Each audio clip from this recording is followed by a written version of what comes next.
Alrighty, sorry for the delay here. Look, we've just got started. First games. This is table one. Looks like we have Andy for something twisted and Ryan Clay for dead punch. And on table two,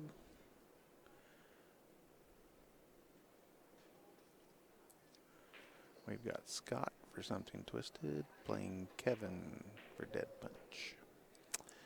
Both matches are in the first game, both games.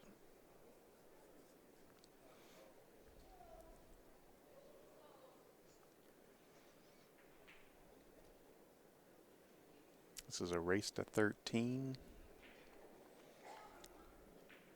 These two teams are pretty evenly matched. Dead Punch comes in with a combined Fargo rating of 29.33, and Something Twisted has a combined Fargo rating of 29.44. It's only 11 points separate these two teams. That's pretty evenly matched. They should be in for a good one today.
All right, both teams would like to get off to a good start here.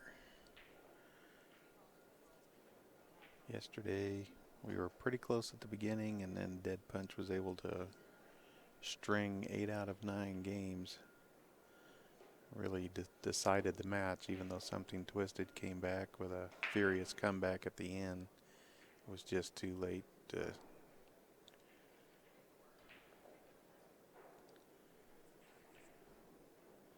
And Dead Punch has both of their players at the tables right now, so they're hoping both these guys can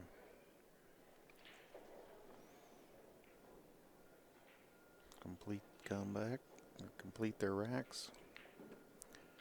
Oh, that was a nice bank. He just banked it a little too short. Caught the tip of the side on its way in.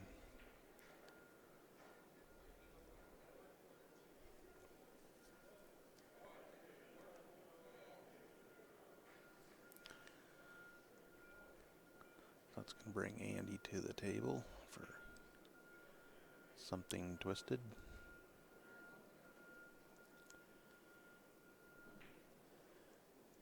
Doesn't have a real easy shot here. He's got solids.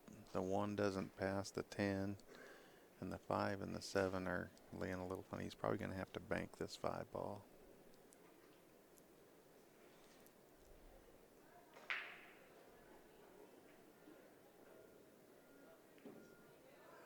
And he's elected to play safe.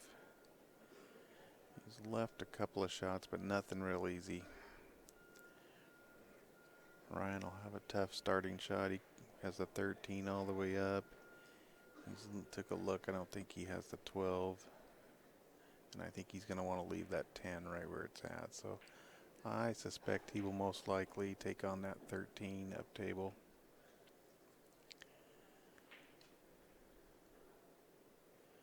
Or he could play safe off the 11, but that's a tough safety. It's a long ways up there. There's a lot of distance.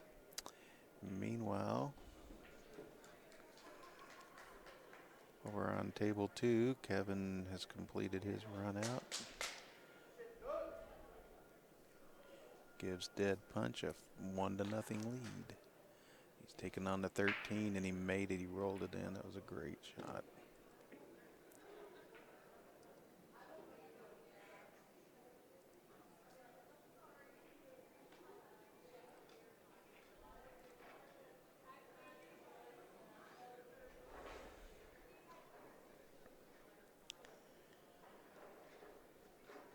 Now he's got the 11 he can play on the side.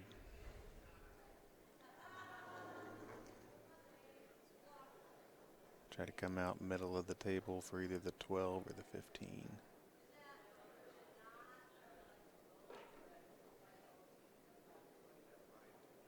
got kind of a little funny angle here he's cutting it. I don't know if he's going to be able to go 3 rails around for shape or if he can come 1 rail and down for shape. He's kind of come 1 rail out. Hang on, he's gone a little far. I think I don't know if he can. Doesn't look like the 15 passes the 10. It's real close. He's looking at the 12. I think he's. Well, no, he may be able to cut the 15 by the 5 and the 8. No, he's just playing safe. That's a pretty smart shot. Contained shot.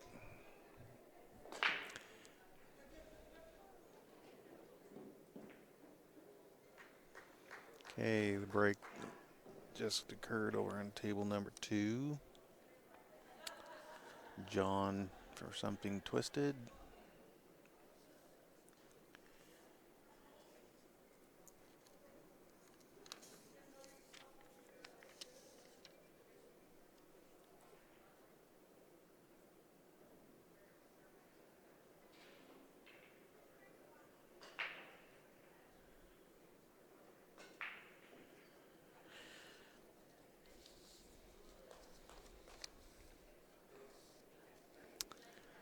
John Binion at the table on table 2 up in the left-hand corner there.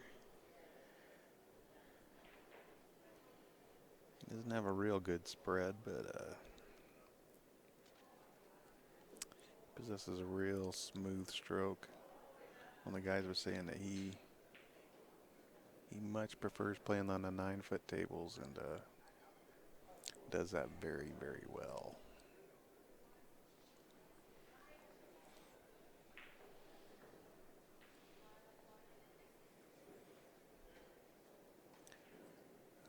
Looks like we're going to try the 12-15 combination there. Nope, he took the 12 all the way up. And he's hung that ball. And, well, that takes another pocket away from the 1 ball. I think before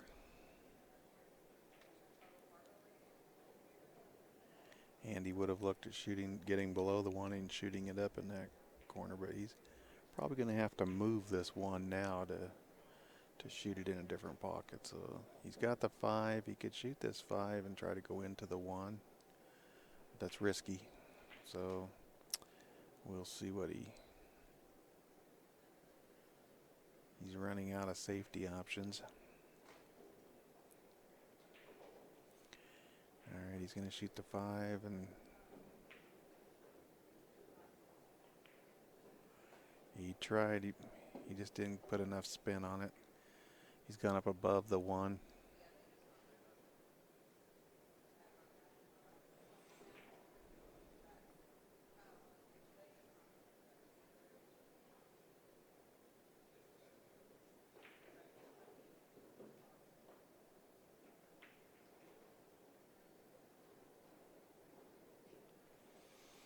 He's going to Take this 7 on and try to come across table. This is a lot tougher shot to try to move that 1 with. And he's overcut it. And I can't. Looks like the 15 goes in the side, and if that's the case, looks like this game could.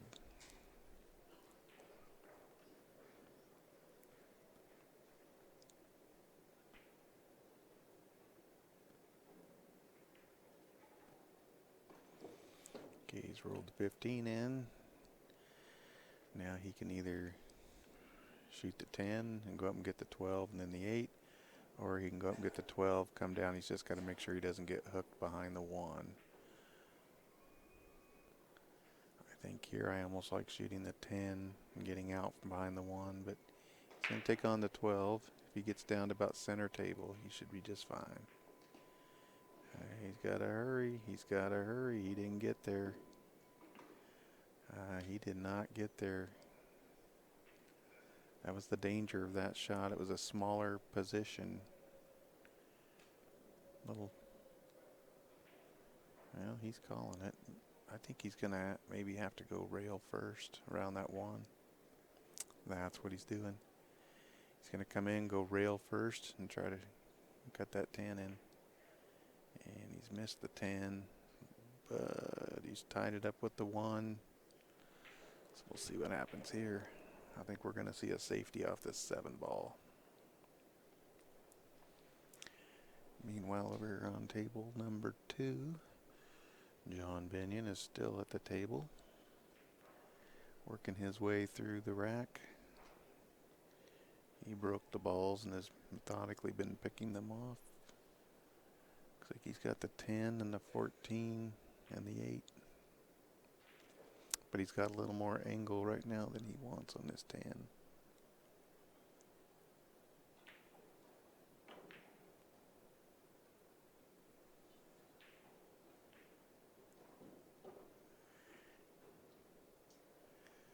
And we saw what we thought we would. A safety with the 7. He's left the 7 out in the middle of the table. He's going to force Ryan to, and Ryan's just going to take a foul, move the 8 over into that mess. Boy, now the 10 is really sewed up.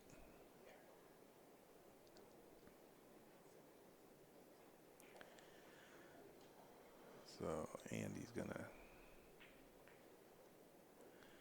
get his 1 out of there.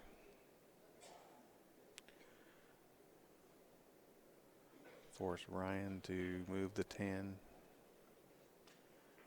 Tough safety here. Could try to bump the 10 and block those 2 balls up table, but that's going to be a tough.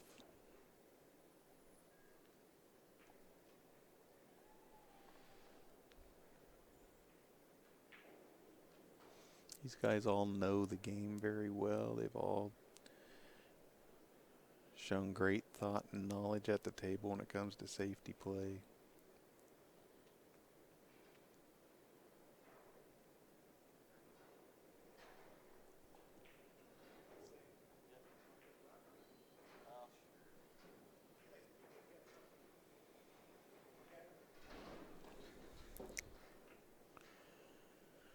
And they took a look at it. I guess they decided they did not need a referee here on table 1.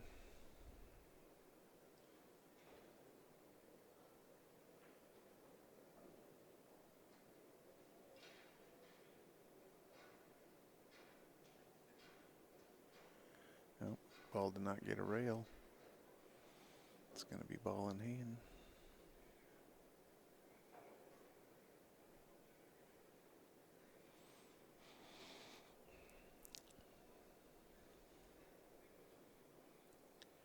Now Andy's going to have to look at pocketing.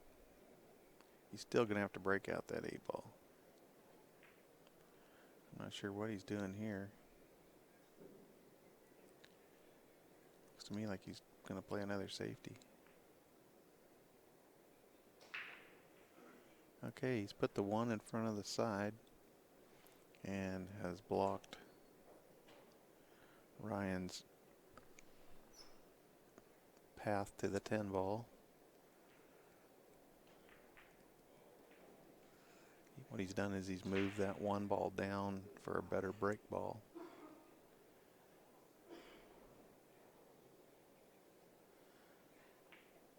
This is where Ryan might want to look at just moving that 1, getting it out of there.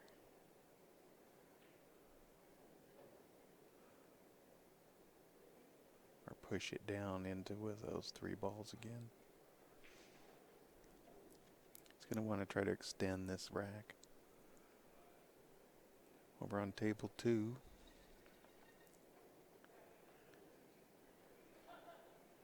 John didn't get out, so Brent is up at the table now.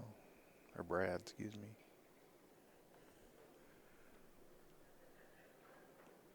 Brad Brewer's at the table. 8 balls hanging in the hole, and he's got a clump of solids there. He's got to deal. He's got a tough situation here. I don't see any easy safety opportunity. He doesn't have an easy shot to make something, and John's got the 8 ball hanging in the hole. All right, he did what I said. He pushed the 1 ball back down into that group. Try to extend this game.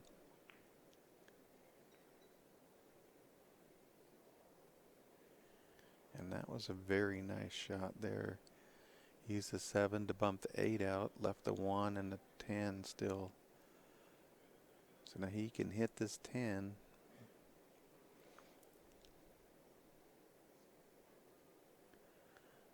But what Andy is hoping is that he will be left his shot after this because the 10 will move. That'll open up the 1, and the 7's already open.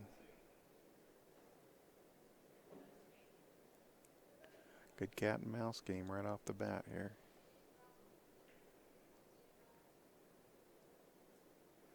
Wow, he did it pretty good there. Wow. Okay, so Brad just fired that 5 ball cross side. That was a do or die shot. I believe he's got the 2. Can break out that 6-4. It was just there was nothing else he could do. He had to go.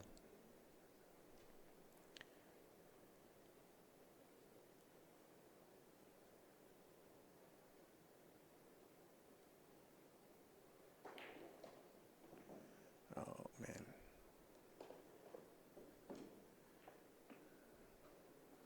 Well, Andy just scratched off that. This could change things around a little bit. Getting ball in hand in a safety battle like this is huge. Meanwhile, we're on table 2. Brad fired that 2 ball in, broke out the 4 and the 6, but did not get rewarded. He's going to have to shoot that 1 ball all the way up table. Tough shot.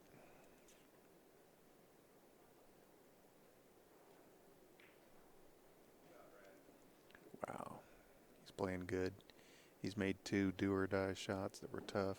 Bank on the 5, he just fired that in. Now he's got another tough one. John sitting over in his chair just kind of beating himself up that he missed that 8 ball. Can't believe they haven't got a referee here on table 1.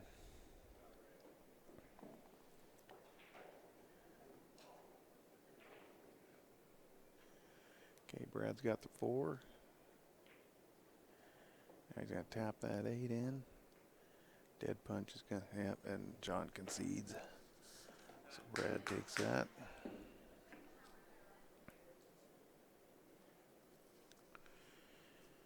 And Ryan pockets his 8 ball.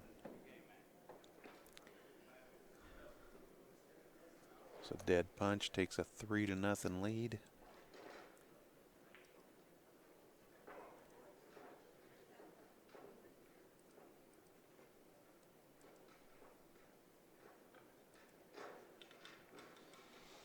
We're just saying how important it is to get off to a good start. Winning those first 3 games was pretty huge. Let's see who we've got coming up here. Looks like we have Patrick and Jason on table 1. And Jared and Derek on, it's the other way around. Patrick and Jason are going to be on table number 2.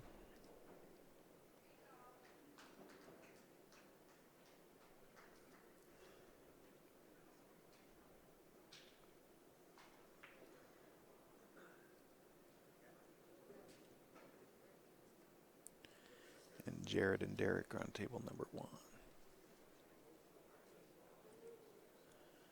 Okay, so this is up in the upper left-hand corner of your screen.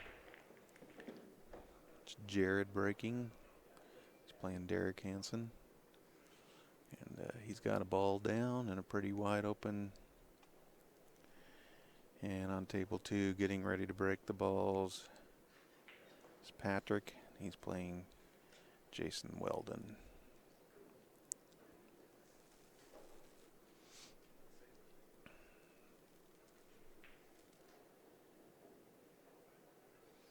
I'll try to switch back and forth with the cameras here. Give you guys a chance to watch all the players.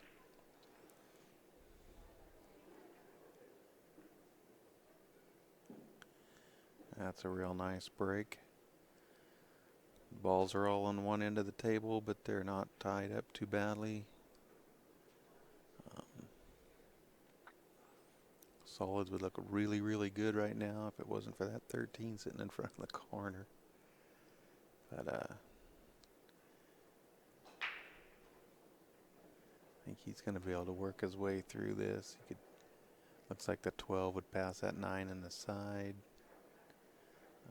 If he decides to take stripes. I'm just going to kind of let him look it over and decide. It's hard to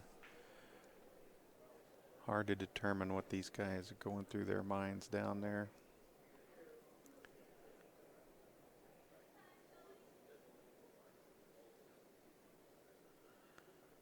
Both players at both tables are taking their time, looking over the layouts, trying to get the pattern in their mind.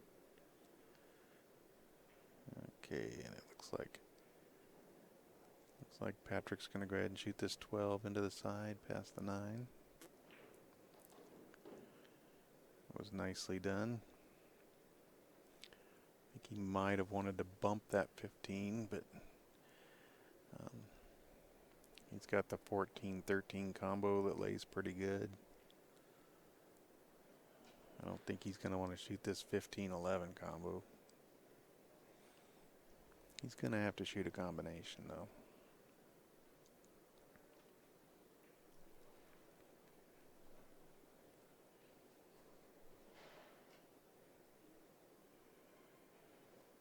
In case you're wondering where my partner in crime, Rick Jones, went, he is helping the guys. They're starting to move these pool tables out. We've got 40 pool tables to move out of this room today, and it's quite a daunting task. This is a multi-layered room,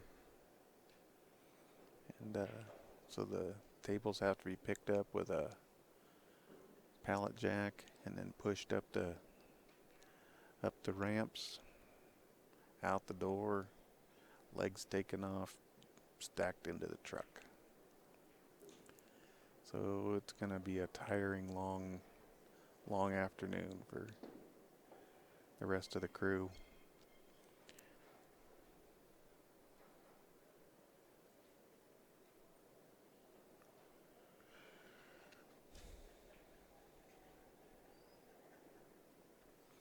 Okay, looks like he's got this 14 all the way up in the corner. Oh, he tried to play it in the side off the 9 and missed it short. It's going to bring Jason to the table. And solids are laying pretty good. I've seen Jason play quite a bit this week, and I would venture to say he's a pretty good bet to probably get out here, but I don't want to jinx him. It's his first game of the finals. Who knows what?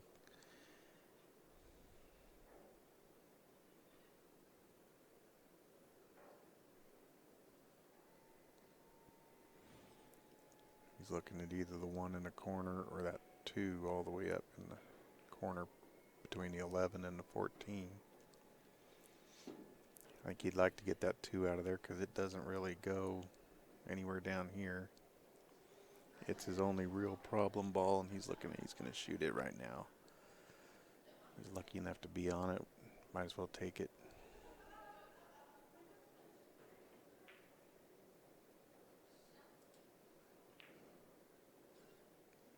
It was a tough shot. He just overcut it a little bit.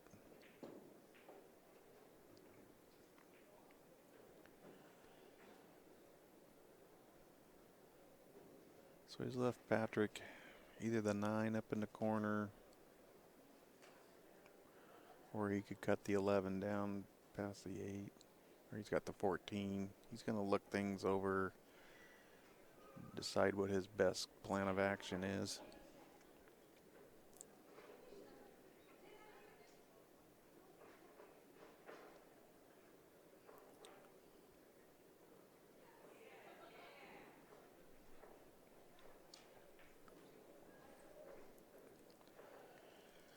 It's been a good week here in Michigan. Met a lot of great people. Had a lot of laughs. It's been a good event. I think for the most part, people have been real happy.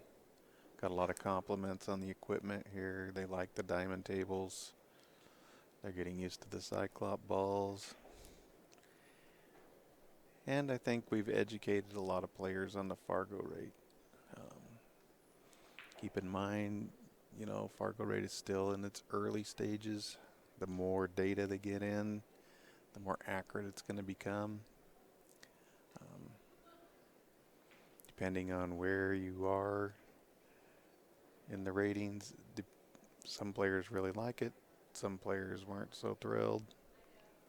But, it's still in its early stages when they need more data. So the more we can get in, the better.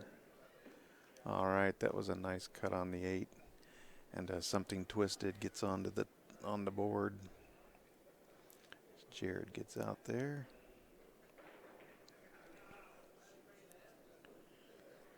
And that's going to bring up Andy and Kevin on table number 1. Meanwhile, Jason is running out over here on table 2.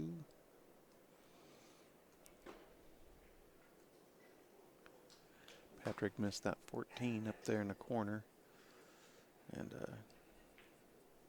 Jason kind of got an extra chance. He's not a guy you want to give extra chances to.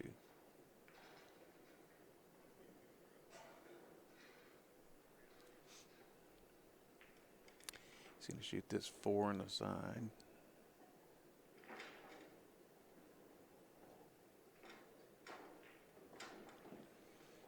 Nicely done.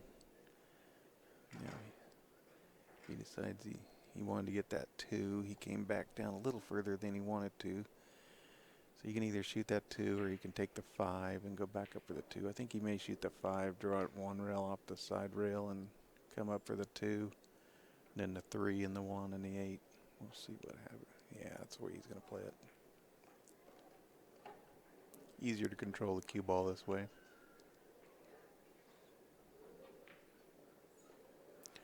Nicely done. Don't get too high. Leave yourself a little angle. He's perfect. And on table number 1, that's Andy that just broke the balls. He's made a couple of them. But he's got things all kind of bunched up over on the right side of the table. So let's see what he decides to do. Meanwhile, Jason's going to take this 2 ball, draw back for the 3.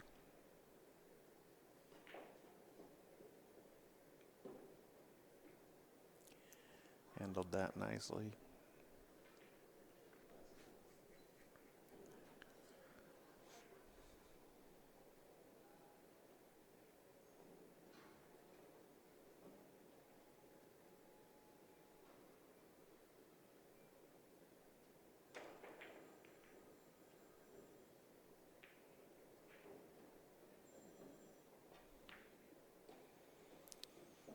Okay, now he's got the 1 in the corner, and he's going to try to just roll forward enough to play that 8 in the side on the right. He's just got to be careful not to get himself hooked on the 15 or...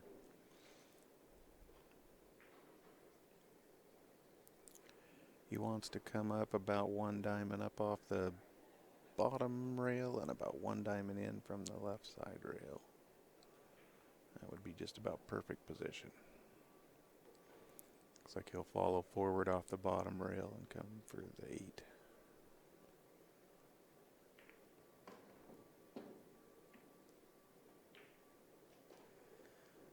Okay, he's followed forward, left it down there by the pocket. He's called the side pocket. As long as he stays down, should be able to handle this.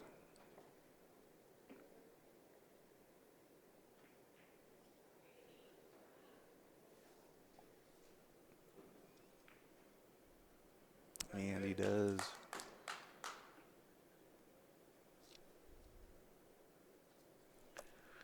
Okay, so after that first round, some dead punch has taken a 4-1 lead.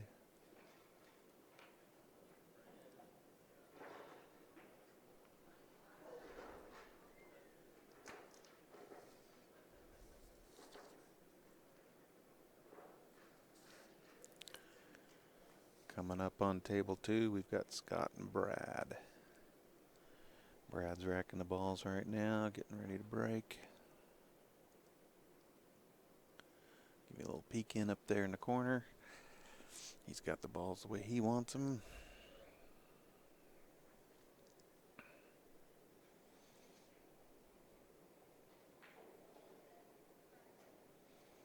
Meanwhile, Kevin is at the table here on table 1. He's taking the 3 up in the corner. And coming down. Gotta hurry, got to go. It's close. I don't know if he can see that 6 or not. It's close. He's looking.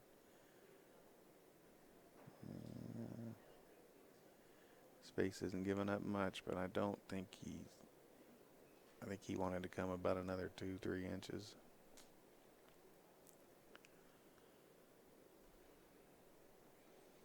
Meanwhile, Brad made a ball on table 2. Balls aren't spreading really good yet. They're kind of bunched at the bottom.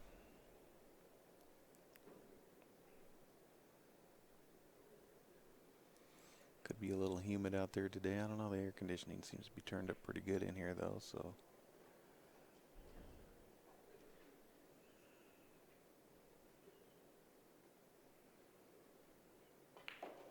All right, he was able to get that 6 ball, but he missed the breakout on the 5. I don't know if the 5 will go off that 15. It doesn't look like it will. It looks like it would hit the bottom rail first. He's going to have to try to come up with some sort of safety here off this 5 ball, I think.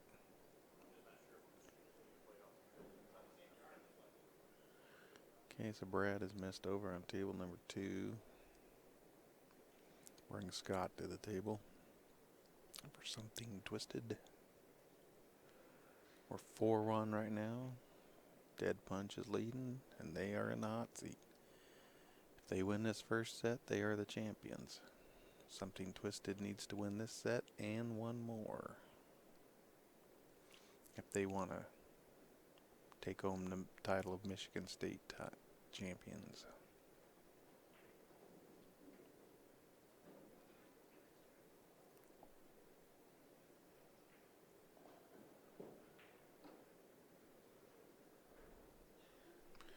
And we're going to get the referee over here.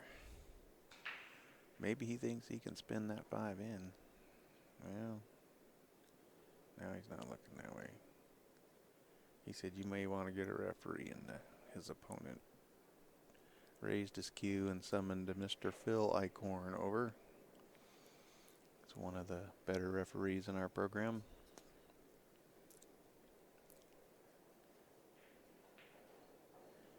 And he's going to stand right in the way so we can't see.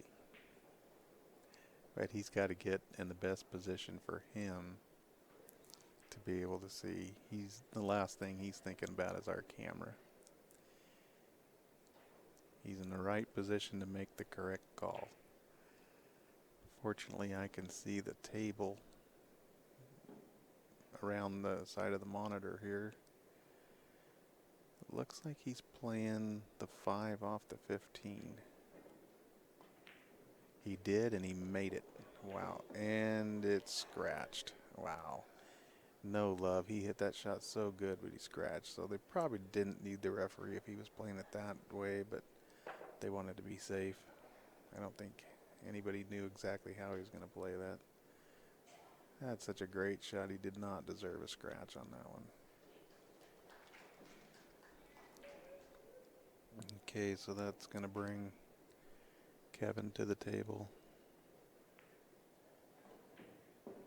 Wide open table on these stripes. He'll take the 9, come back out for the 11. All right, he took the 11, stayed there for the 9. It's all a matter of preference. It's tough to tell which one he was aiming at there.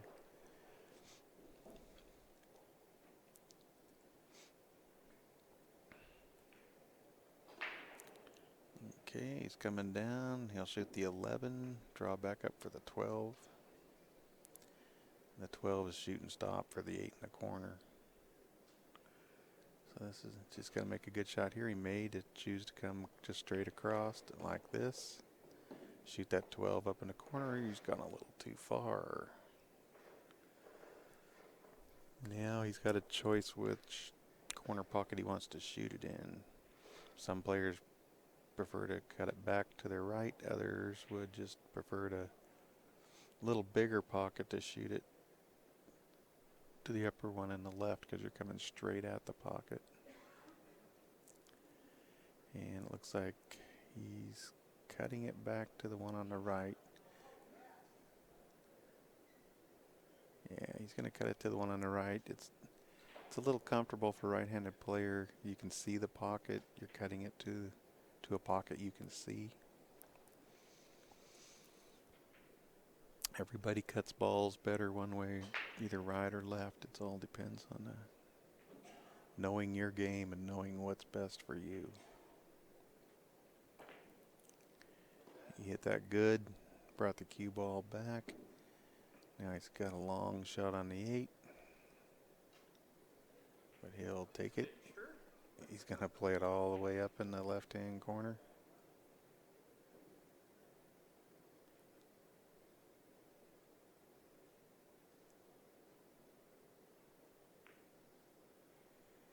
He's missed it. He missed it.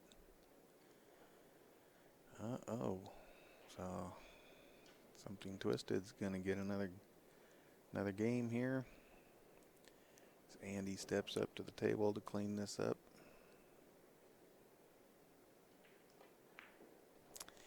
And he does.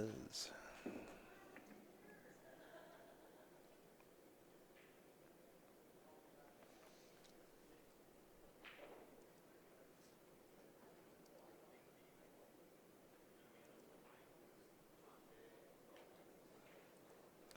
it brings our score to 4-2. And it's race to 13. And coming up on table 1. We've got Jason whacking the balls, and he'll be playing John.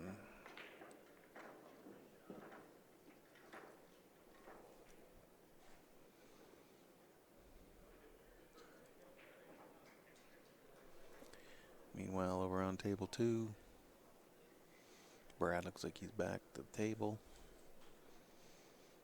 That was kind of an ugly rack. It looks like things have kind of opened up now, so I would expect somebody's going to get out here pretty quick. Something Twisted after losing the first four, have come back to win the next two, so they're trying to gain some momentum. All right, Brad missed that 2 ball, so that's going to bring Scott back to the table. Jason Weldon getting ready to break the balls here on table 1. Looks like he's going to use the second ball down break.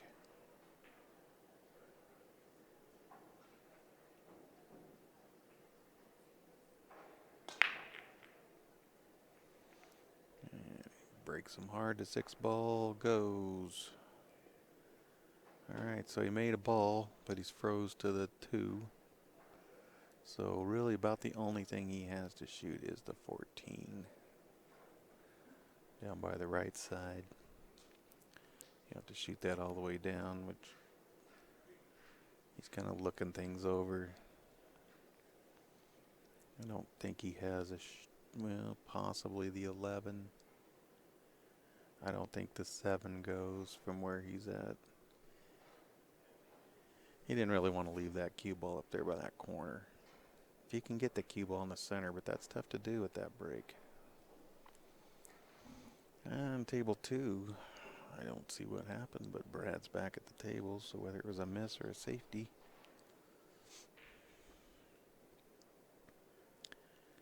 Dead Punch would like to get the momentum back on their side.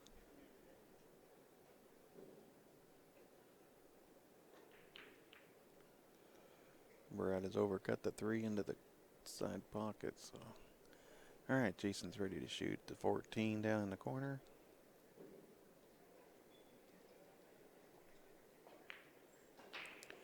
Does it nicely. Gets on the 11.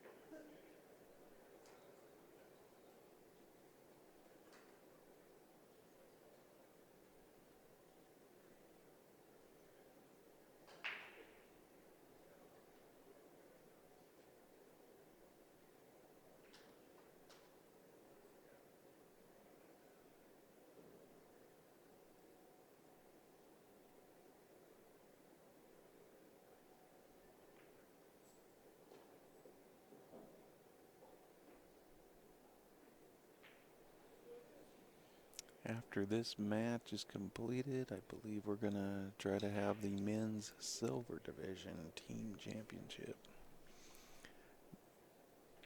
They are playing the 3rd place match right now, so the winner of that will join the team in the hot seat in the finals.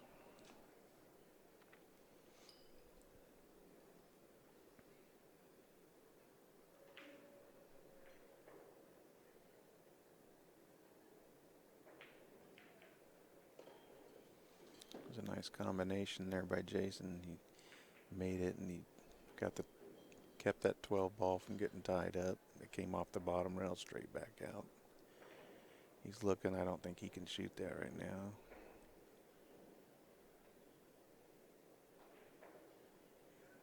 But he does have the 9. I think he wanted to shoot the 12 next, but I think he wanted to go 12, 13, 9, 10, 8, but that's not in the cards now. He's going to have to shoot this 9 ball. He'll be going up. It's up to him whether he wants to then go up and get the 10. Problem is the 13 right now is laying in kind of a bad spot. And I don't know that he can really cut that to the side. The 12 blocks it, and he doesn't really want to have to play another combination with that 4 and 5 laying there. All right, so Brad back to the table again. He's got the 2, 3, 5, and the 8. All wide open. I don't want to jinx him, but I think he should be out there. for Team Dead Punch. 5 is down. He's perfect on the 3. Shoot and stop that.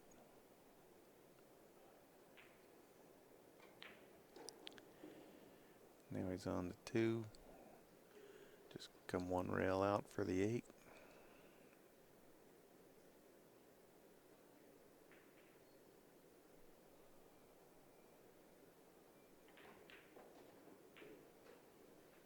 And he'll play the 8 in the side.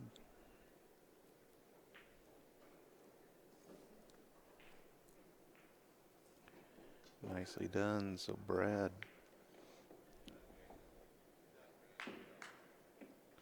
gives Dead Punch another beat on their side. That gives them a 5-2 lead.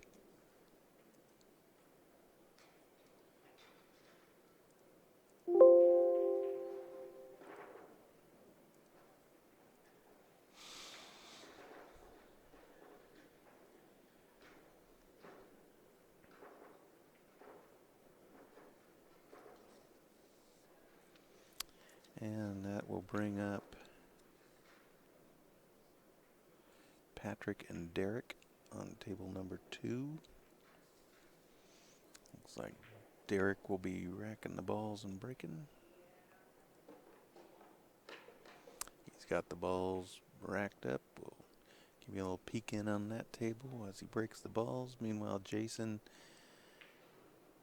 shot that 9, went up and got the 10. Now he's kind of jacked up over the 1 on this 12 ball. He wanted to just be able to shoot. He wanted to be a little past that 1 to just shoot the 12, come out for the 13 up in the corner, but he's laying kind of tough here. And John Binion is just waiting for his chance. Jason knows if he makes one error here, he's probably not going to get back to the table.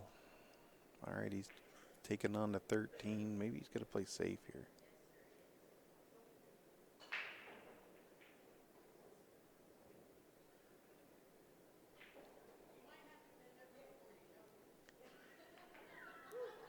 Oh my goodness, what a shot that was.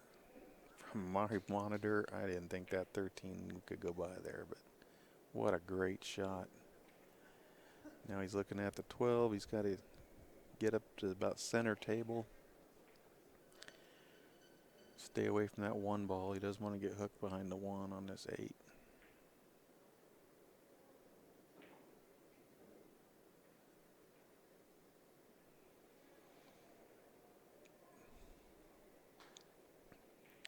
He's looking at where is the closest I can get. How far over can I come and still have a shot? So he's looked at where the line is. I have to stay to the left of that line.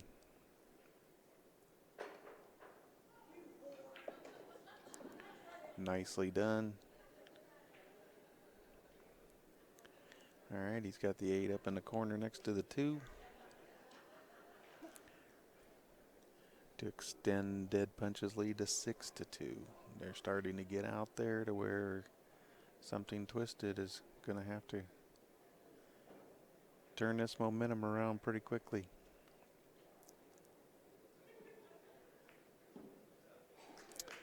And Jason makes that.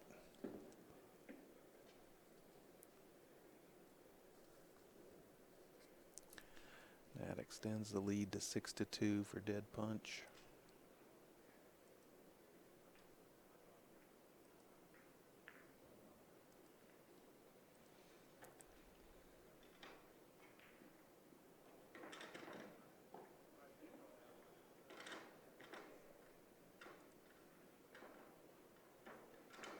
Okay, we'll take a look here at table 2.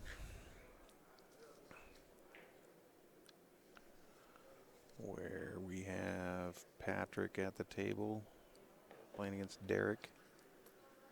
And table 1 up in the corner.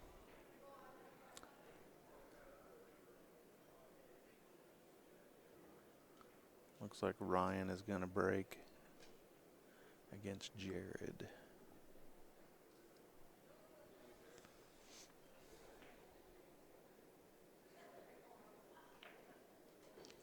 What a great shot. He made that 6 off the 13 to move it out of the way. Opens up the 7 a little bit. The 7 will go now if he can get on it. Before it had no chance to go anywhere. He's going to shoot this 2. He can either cut in the side or go all the way up. Just depends on what he's comfortable with and what will give him the best position.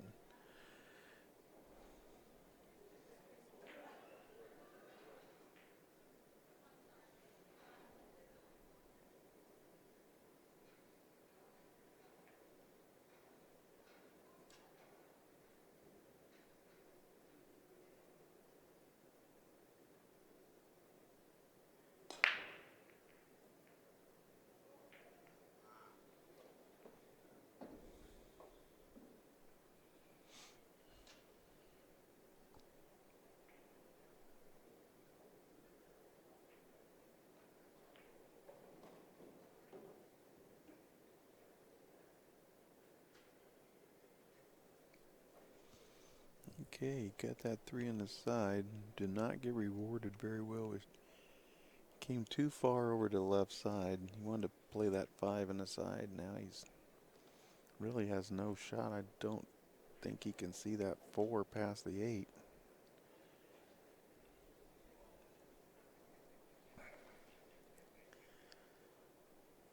Kind of let the cue ball get away from him there.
Okay, looks like he's going to kick at this 4.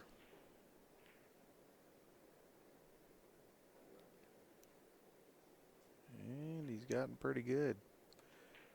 Had he made it, he had the 7. And since he didn't make it, he hasn't left a real easy shot to start with here. That was a very well executed, and I will say he got a little lucky, but you got to hit it good to get lucky.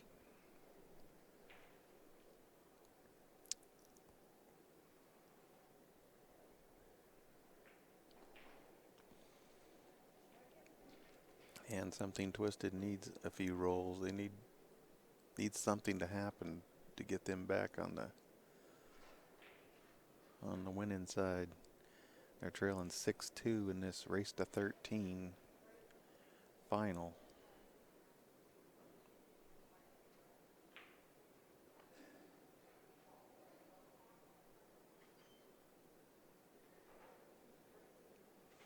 Looks like he's going to try to cut this 13 over. Oh, he tried to play the 13 off the 4. And he's left it in front of the pocket. And he hasn't left a shot. I don't know. I think he can hit the 4, but he can't make it. He can't see the edge of the 4. So he's got no offensive shot here. He's probably going to have to try to play some sort of safety off the 4 ball.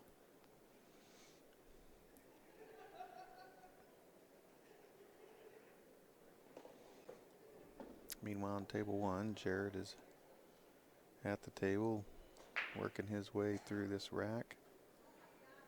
He's taking the solids. He's going to play the 4 all the way up in the corner.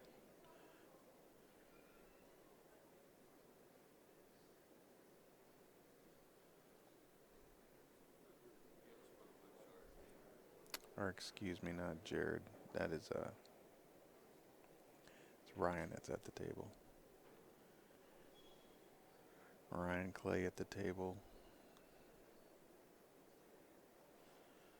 Alrighty, here we go on table 2. See what he does off this 4-ball.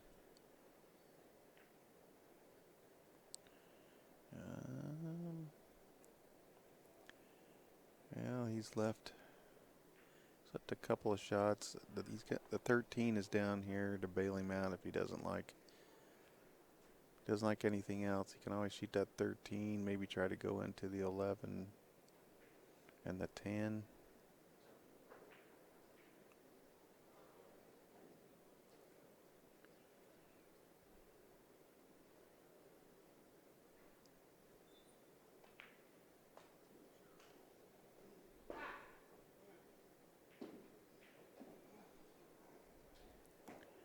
Alright, Ryan played that 4-ball up in the corner on table 1 and came back and hooked himself behind a 13. That was the yell you heard. He wasn't real tickled with his effort there. He wanted to come over, just bump the 13 and play the 6 in the same corner, and he just squeaked by the 13 instead of hitting it.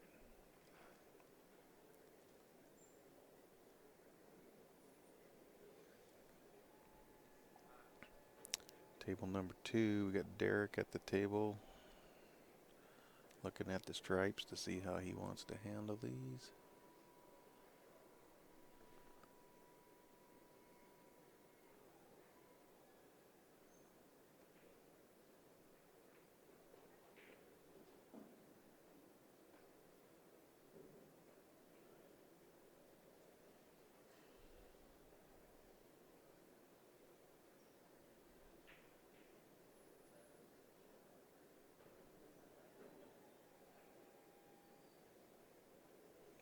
Okay, Derek made the 13, but he didn't.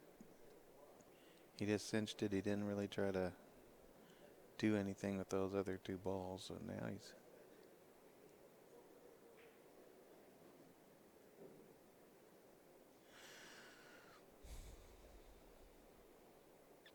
he can shoot this 14. I'm just not sure what he's going to do with the 10 and 11 down here.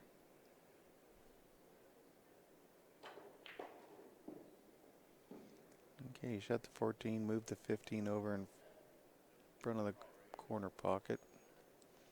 He'll play that 15 next.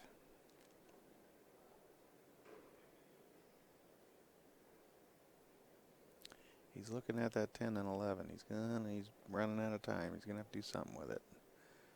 Problem is, all these shots are so far away from it.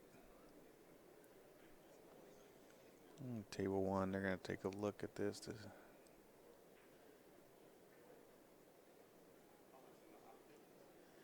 Just want to take a look to see if a referee was needed. He said, "No, go ahead. You're good to go."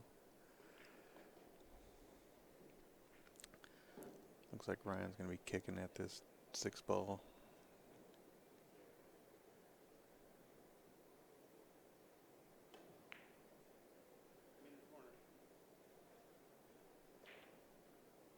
Tried to kick it into the side. Missed. But he did not give up ball in hand, so we'll see what happens there. Over on table 2. Derek made that 15. He came down. He's really taking a look at the 10 and the 11 now. He's going to shoot the 9 and try to come over and I think if he could come over and bump that 11 out.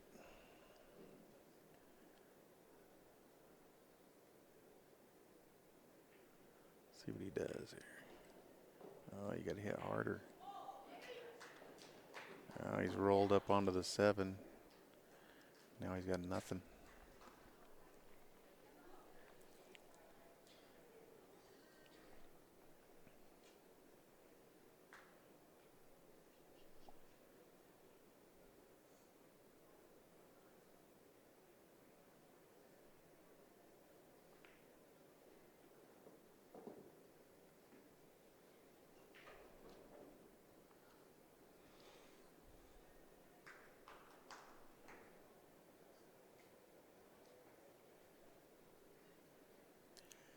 finals day here in the team division in Michigan at the 2016 Michigan State 8-Ball Championships.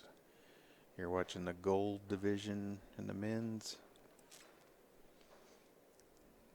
These are the higher rated players according to Fargo rate.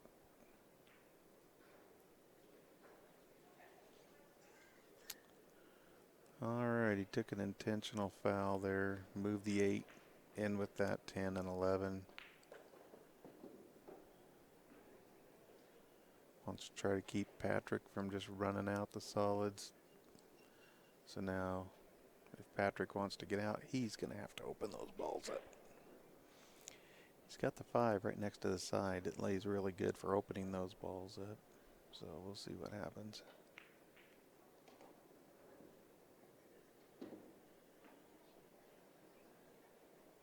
And up on table 1, Jared has taken advantage of the situation that he got to come to the table, and he's clearing out the stripes. He's going to shoot the 9 in this corner, draw into the 5. Just like, ooh, he didn't hit the, okay, he's fine. He doesn't have much of an angle here, but he'll shoot that 11.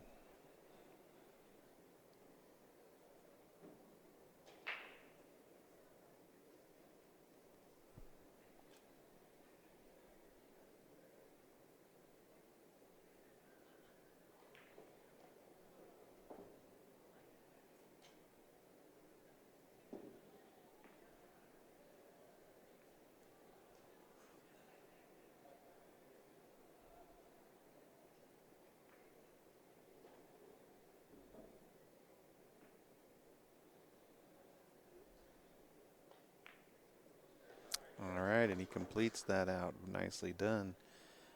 That puts another bead over on something twisted side. Makes the score 6-3.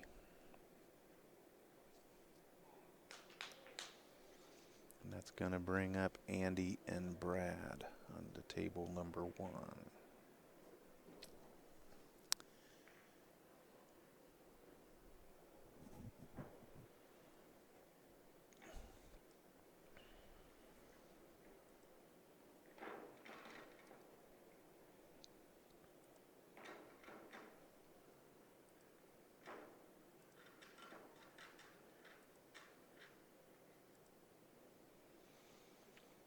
Meanwhile, back at the ranch, yeah.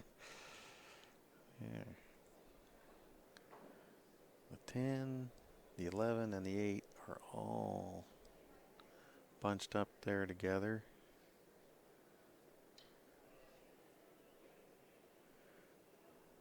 He's going to push the 5 in with him. And the 10 has creeped out a little bit. That might help him a little bit. We got a cat and mouse safety game going here.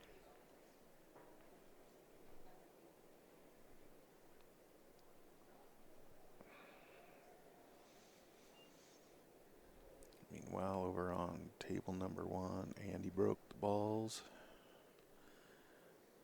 Nothing went in, so Brad is at the table surveying. I don't know, looks like the solids lay pretty good. If he's got a good shot to start with something there. Solids lay good, but there's not a really good starting ball. Looks like he could play the 7 in the side, or possibly the 4 up in the corner, but we'll have to see what he decides to do.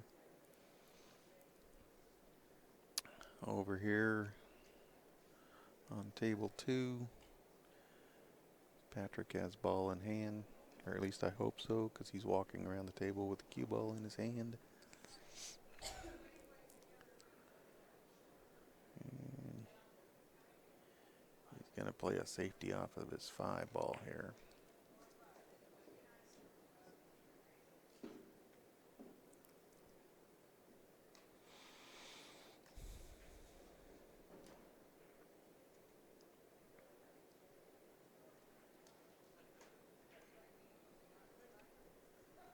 Well, now he's saying no. He's going to play safe, and he's just going to pocket the 4. No, he's not going to do that. Okay, he just played a safety. I don't like putting the 4 on the upper rail there. That kind of takes it out of play. I would have wanted to leave the 4 more out in the middle of the table, but we'll see what happens here.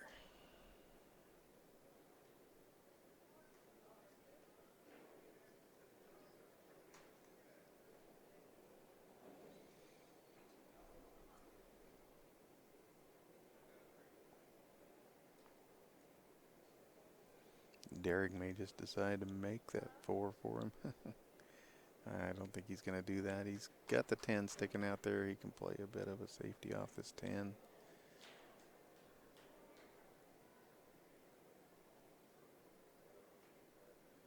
He's come off the 10, and he's left it pretty tough.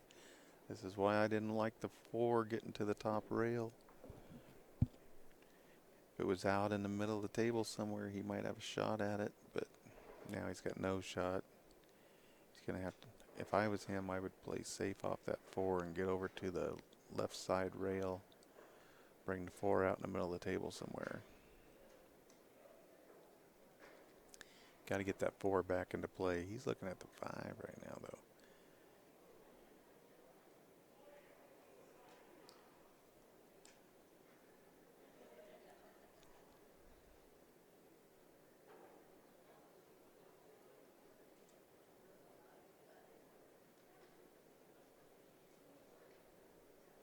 Meanwhile, on table 1, Brad is looking.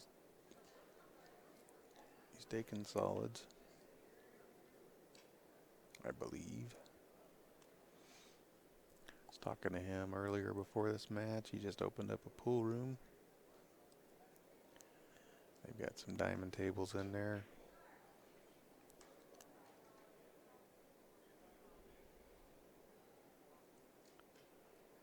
All right, so Patrick has got that 5 out of there.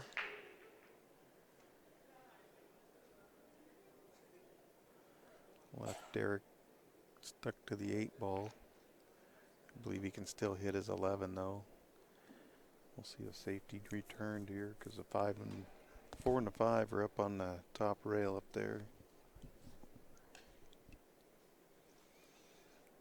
Oh, he hit that a little hard. He's left a shot on the 5 ball.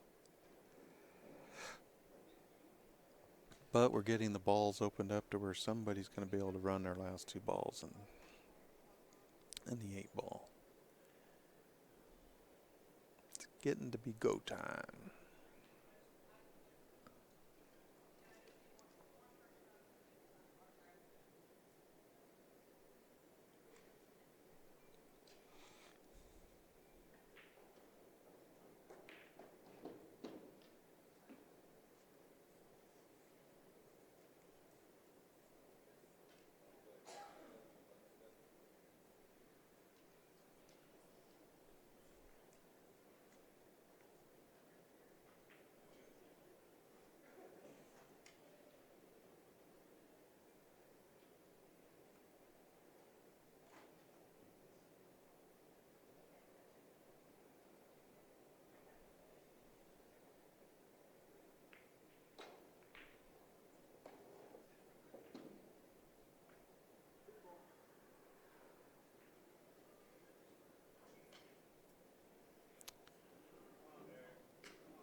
All right, Derek comes to the table with stripes. He's got the 11. He could bank in the side. The 10 is blocking the 5.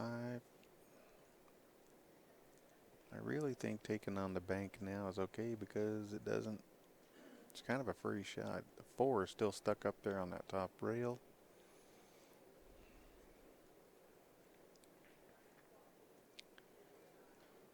This is one of those shots if you're on league night, you're just banking this 11, stopping right there for the 10. You're not even thinking about it. But when you're in the finals for the state championship, all of a sudden you think about these. You're not freewheeling quite like you are on league night.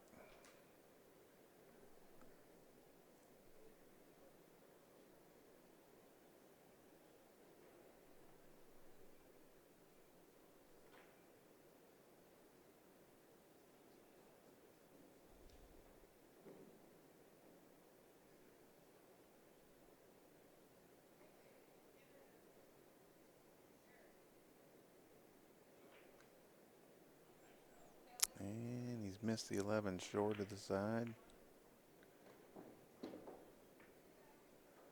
Brad took on a tough cut on that 3 ball and missed it on table 1. That's going to bring Andy back to the table after his dry break. He's got the stripes, and it looks to me like every ball has a pocket over there. So we'll see how he does with those.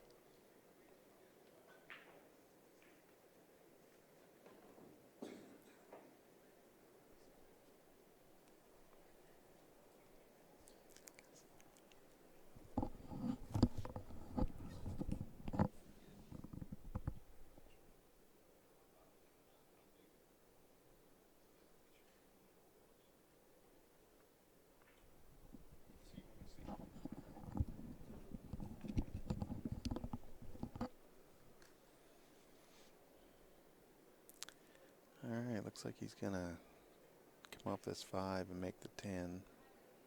Play a little safety. And he's left both the cue ball and the 5 ball down on the bottom rail. So Derek's going to come back to the table. He's got a tough 11 ball.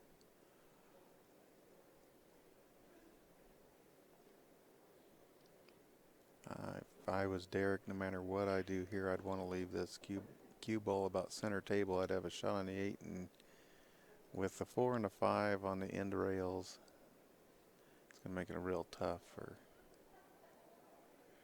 Patrick. But he's got to try to make this 11. I don't know if he can cut that in the side or if it's past the side. It's kind of a funny little spot. If he tries to go up in the corner, he could scratch in the side. I think he can cut it into the side, though.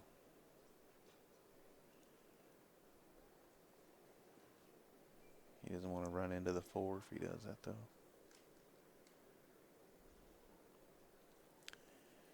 Meanwhile, Andy's got himself kind of out of line. He rolled up on the 9, so he's having to play safe. Comes off the edge of the 9, down to the bottom rail. Brings Brad back to the table. He's got the 3 and the 7. I believe all he's going to have is a combination unless he chooses to play safe. All right, Derek shooting the 11. He missed the shot into the side, and he's gotten too high up. He's going to leave a shot on his 4 ball with an angle to come down for the 5. So that shot did not turn out well for Dead Bunch.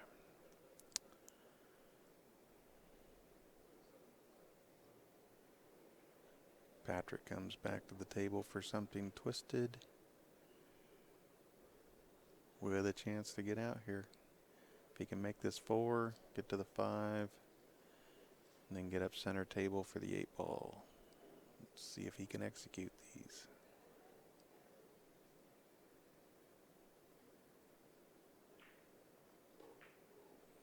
Made the 4, he's coming down for the 5. Don't get too straight. Whoa, whoa, whoa. Okay, I think he's left himself a little bit of an angle. I think he would have liked to have stopped about 3 or 4 inches sooner. But this should be okay. He can draw back 2 rails out to the corner, out to the middle of the table if he wants to. Or we'll just see what he's comfortable doing. He's looking at it. Meanwhile, Brad played a safety off the 3 ball. Has left the cue ball next to the 7, but Andy will have a shot on that 11 ball up table. All right. Patrick's made that 5, came straight up off the bottom rail. And he's got a shot in the corner on the 8.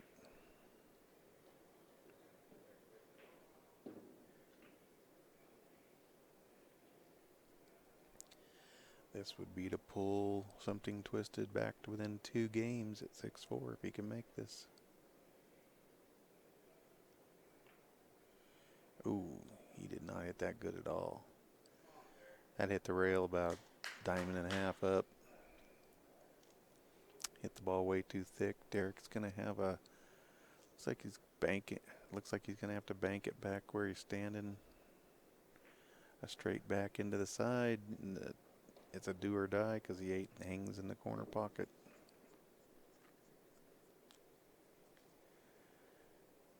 And he's down on table 1. He's got the 9, and then he needs to get back up for the 8. He's looking, can I make the 9 and not run into the 3? I don't think he can. So where's Whitey going if he runs into that 3?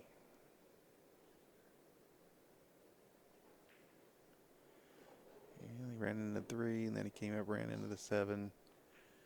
So he's got a tough shot. Oh, he banked the 11, came back and hit the point. All right, so that's a tap in on the 8 here for Patrick.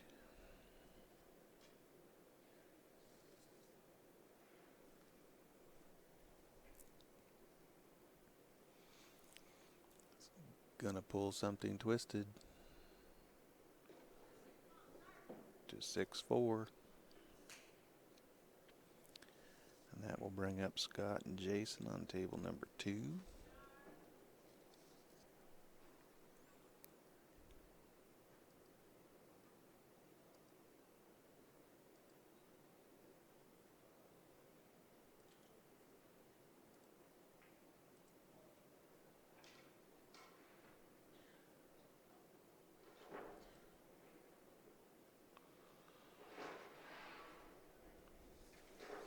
This is Andy with a tough cut on this 8 ball.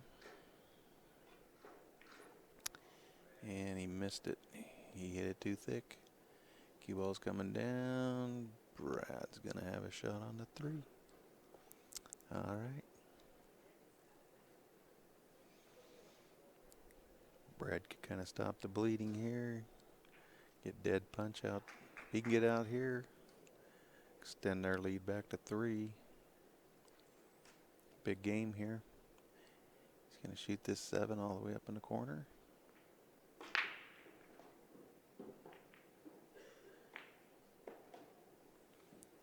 Drilled it.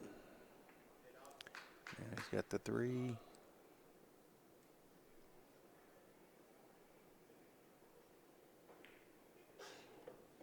Nicely done.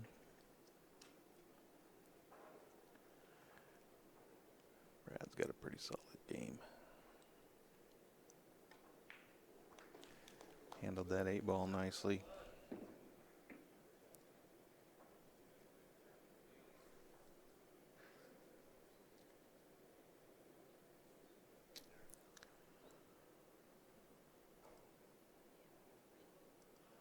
So dead punch goes back up by 3 at the score of 7-4.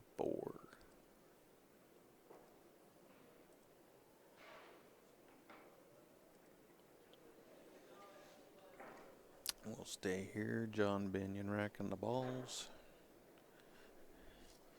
He's going to be playing Derek Henson.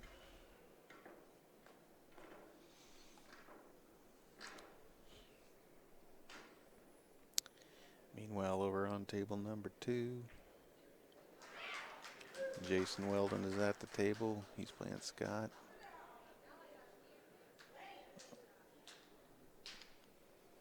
Could hear the women in the background. Somebody made an 8 ball.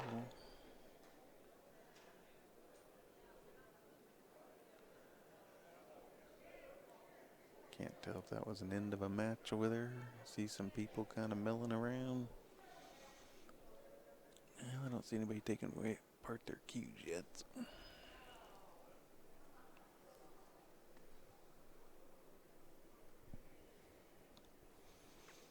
All right, John getting ready to break the balls here.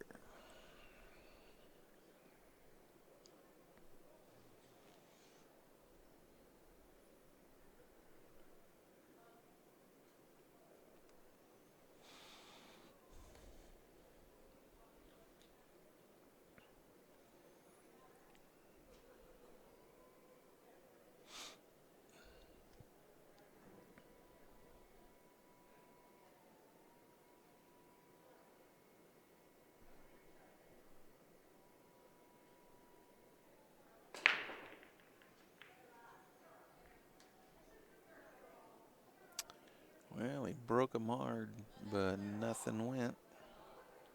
Balls are all kind of bunched over on the right side of the table there. Kind of the opposite of table number 2, where they're all bunched up on the left side of the table. Person just walked in the room, they'd think we were in the finals of a one pocket tournament.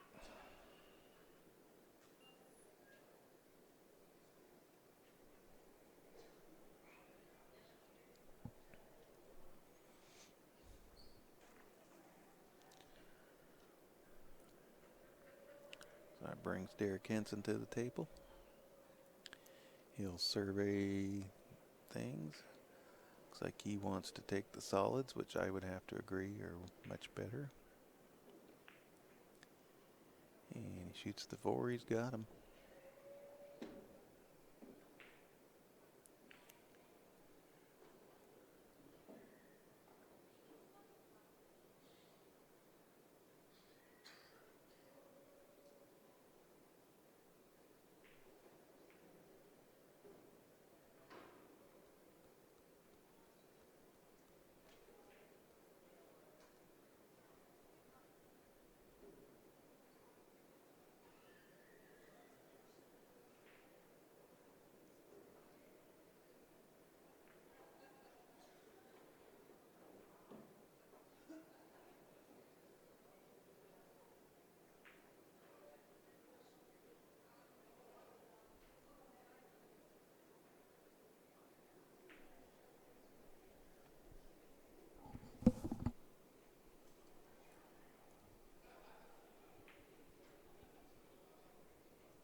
Derek's got nicely on this one ball.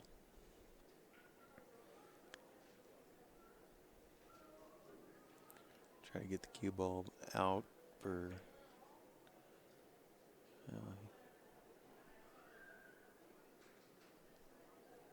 bring it out for the 6 up in the corner or the 3. I would guess he just want to bring this back next to the 14 so he would have the 6 ball. A little funny to reach this though, so for a right-handed player it's kind of a tough shot.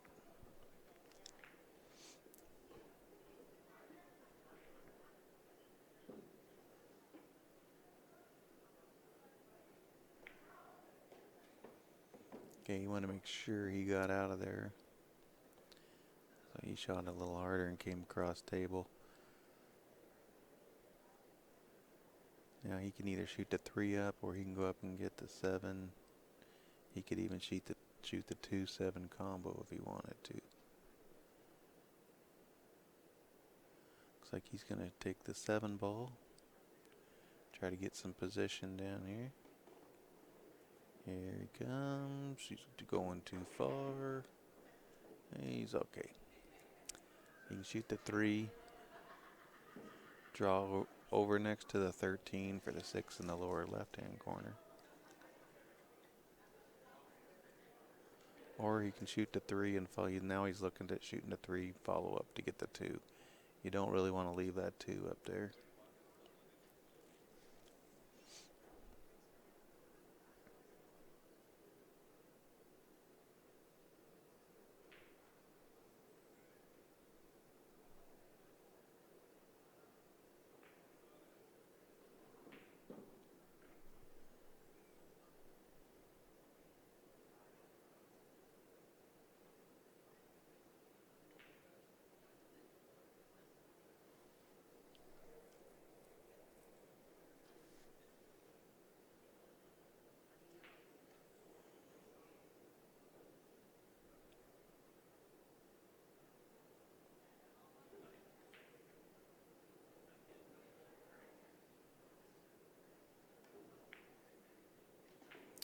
Nicely done. Whoa, whoa, whoa, whoa.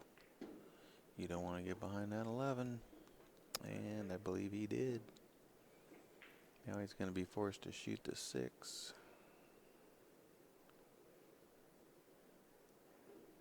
Tell by the expression on his face, but Big Jones getting his cue loosened up. He's walking around the arena, kind of stretching out, stroking his cue. He's getting ready to shoot.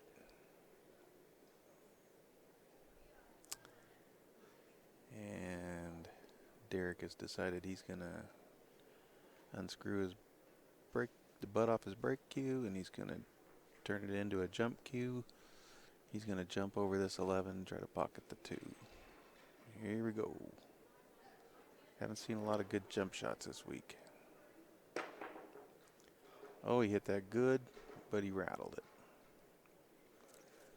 So that's going to bring John to the table. I imagine he'll start with that 12. He's looking at the 13-9 to see if it's wired down in the corner. Now he's looking to see if 13 goes in the side.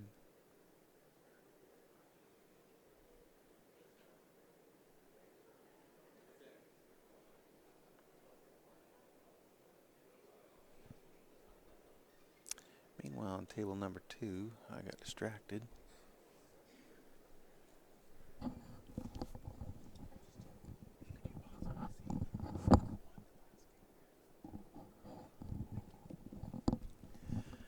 going to send the lovely Amy Jones down to check to see who won that last game on table 2. Whether it was Scott or Jason. I believe Jason was running out. I think it was him, but I don't want to make a mistake at this point of the match.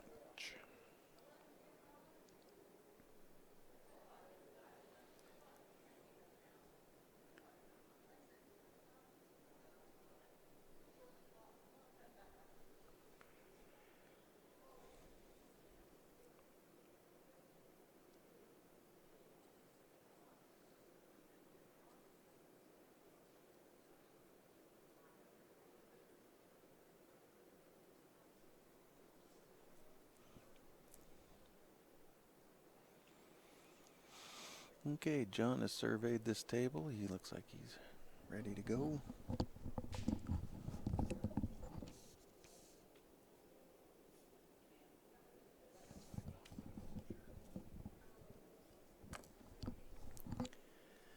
Okay, so I got the information that Jason did get out there. Table 2. That gives Dead Punch an 8-4 lead right now.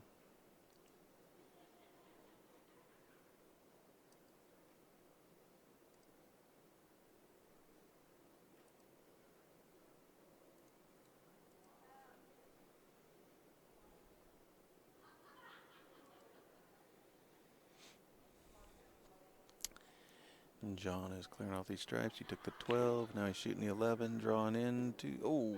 Oh. He broke out the 10, but he scratched off of it. That's gonna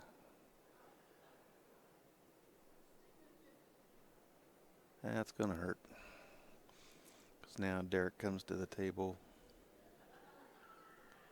ball in hand, and he's got the 6, the 2, and the 8. He's gonna go ahead and shoot this 2 ball up in the corner. He'll come down for the 6 and the 8 in the lower right-hand corner.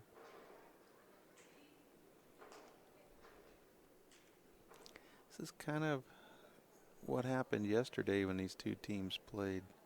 Something Twisted makes some great shots. They're getting some funny little kisses, funny little rolls. They just don't seem to have. They're good players. They just don't seem to have luck on their side today. And they didn't yesterday either. This Dead Punch team is solid. And they aren't going to give you much. So a couple of bad rolls or a couple of funny little things, and it's going to cost you. They really do a good job of taking advantage of their opportunities. They're all solid players.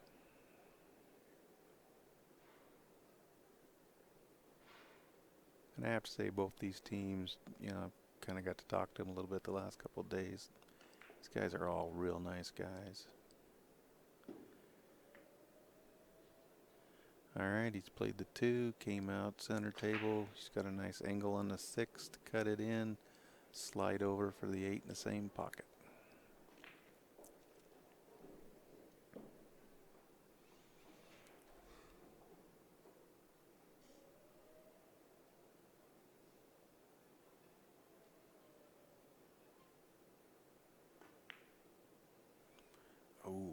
missed that 6.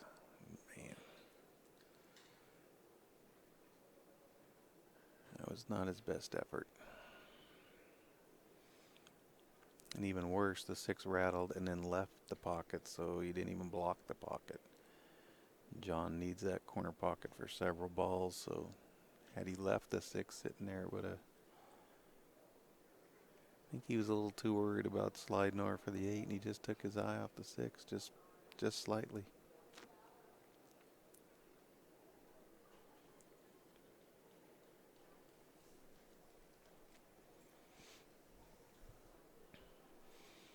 John's going to cut this 15 into the side.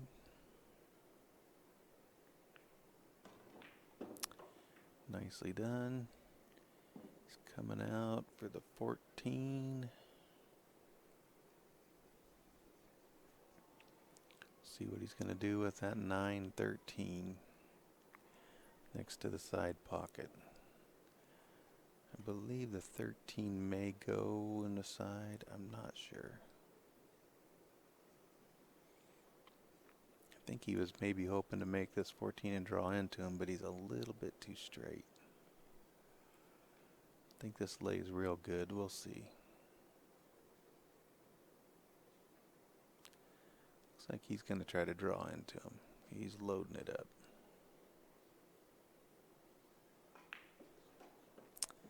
Well, he's drawn past him. He's going to play that 9 down in the corner. We'll see where the 13 ends up. Not sure the way they're laying, if he can go rail first into the 13. And he's looking at coming onto the 13. I don't know if they're froze. From here, it's just really hard to tell what... He could choose to play safe here.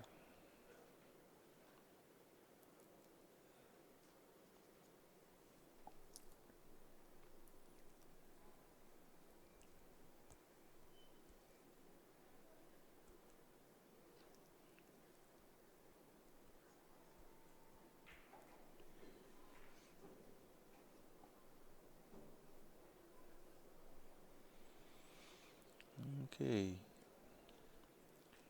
Here we go. I think he's playing 9 down the corner.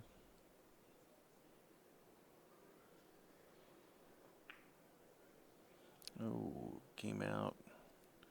But he's left nothing. The 9 froze up with the 6. And he put the cue ball behind the 8. So Derek's going to come to the table just trying to hit that 6, I think. He may take an intentional foul here and possibly just push the 8 down there too. We'll have to see.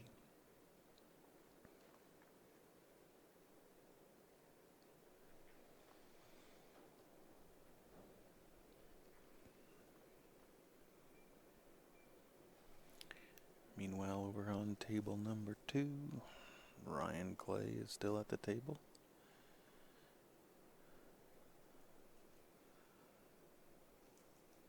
Looks like he must be shooting the stripes. He's got the 10, the 14, and 15. He's shooting 14.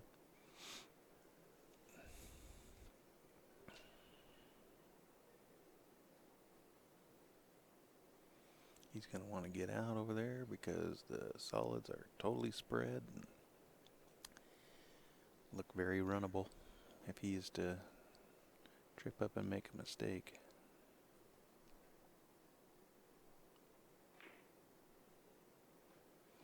He banked that 14 and made it. Great shot.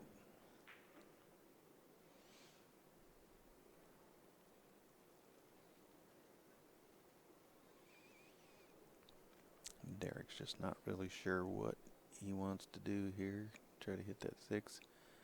And John's going to go down and look to see if the 9 is froze. Whatever he said, Derek agreed and shook his head. If it is froze, it makes the safety a little bit tougher.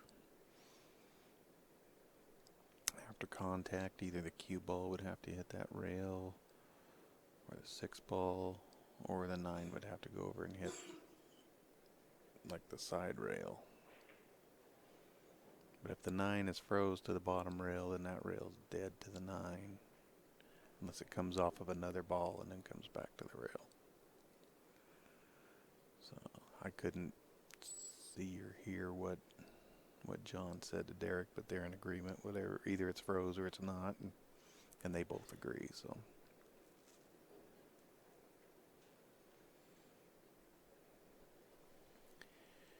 meanwhile, over on table 2, Ryan has just pocketed the 10. Oh boy, I don't know if he's left himself a shot on the 15. He came over a little far.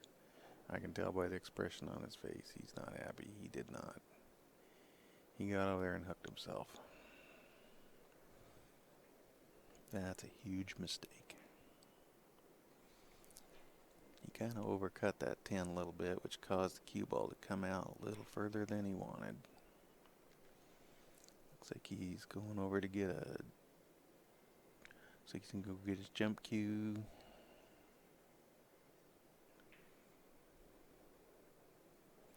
He's got the jump cue. He's going to try to jump the 4 and make the 15 in the side. Tough shot. Alright, so Derek looked at things, and finally decided, you know what, John, I'm just going to pocket one of your balls here and give you a ball in hand. So he took away one of John's shots. It could be a break shot. He gives John ball in hand. He looked at the 10. Now he looked at the 9.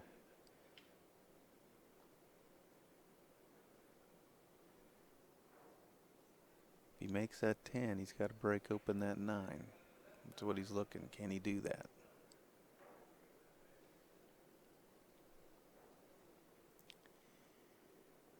Or he could play safe. He's just looking to see what he feels comfortable. Can he make this 10 and break out that 9? Or does he play safe? I think he's going to go for it. He's been very good this week at breaking out clusters. He goes into them hard sometimes, and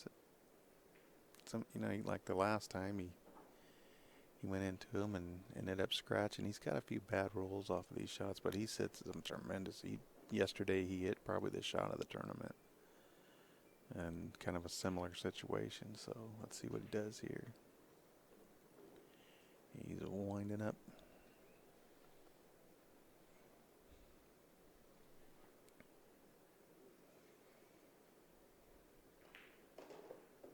Spun in beautifully. Beautiful shot.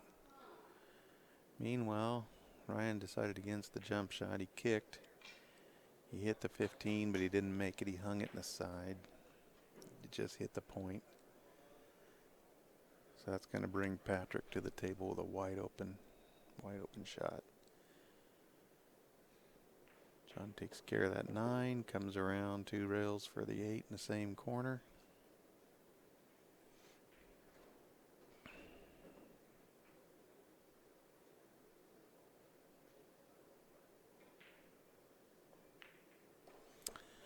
Alright, John puts another bead over for something twisted.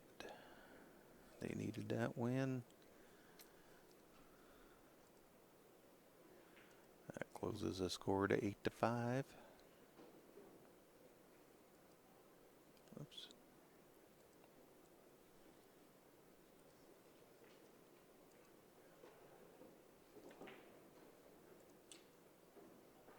Eight to 5, and Patrick is at the table with a wide open.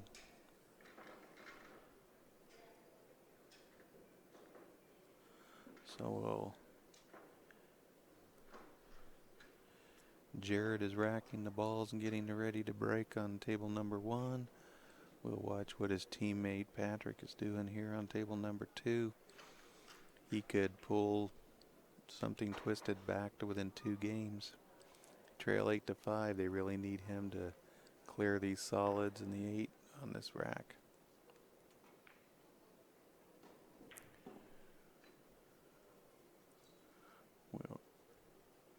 Give you a little look in on the break on table number 1 up in the left-hand corner.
Well, don't think he really wanted the one up there by the 15, but got a feeling we're going to see some safeties here.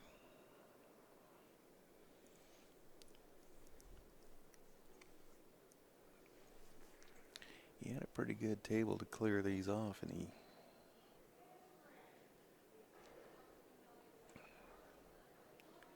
I don't think he's got the angle to make this 3 and break out the 1. We'll see.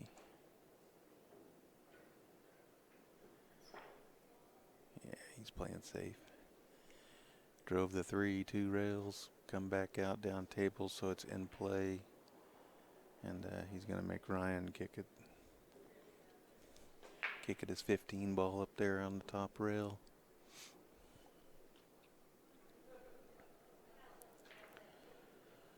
Meanwhile, Jared's at the table. He got a ball to go on the break. And he's surveying. Looks like he's going to probably take stripes over there. He made one on the break. He's got the 14 hanging in the corner. He's also got the 10. I think he's open table. He may be looking at shooting that 6, 10, 14 combination. That would get the 6 out of the way.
right, so he kicked at that 15 and has moved it over next to the corner pocket.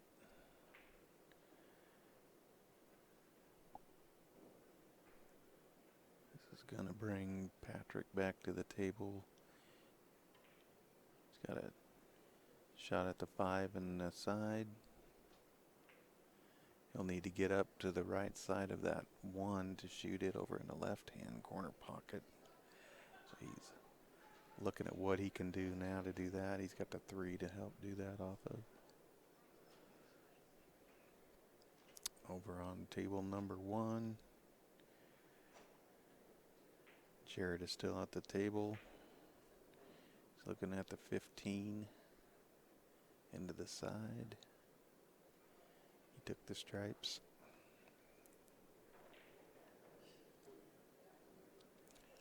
Kind of slowed down here a little bit. These guys are really looking over all their options. Something Twisted knows that they need to make something happen right now. Okay, so Jared cut that 15 into the side, rolled up. He kind of kissed the 8 just a tad, but he still has the 13. It's a real tough shot though, and he's not sure what he's going to have after that. I don't think he wanted to get that high up. I think he was hoping to shoot the 9 next, but that's not going to happen. All right, here we go. He's on table number 2. We're going to decide to take the 3 first. Oh, drove it right into the rail. Okay, so that's going to bring Ryan back to the table. And he's going to have a real tough cut on this 15. Whether he thinks he can spin that in.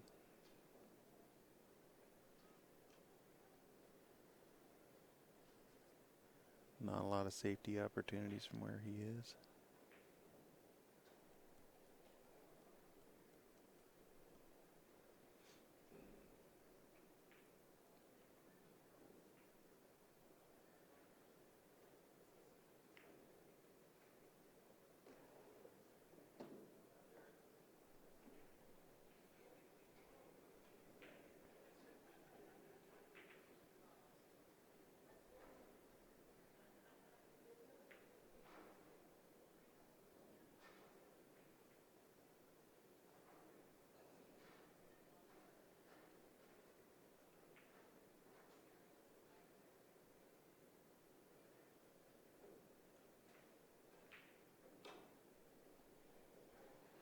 Well, he tried to spin that 15 in, missed everything.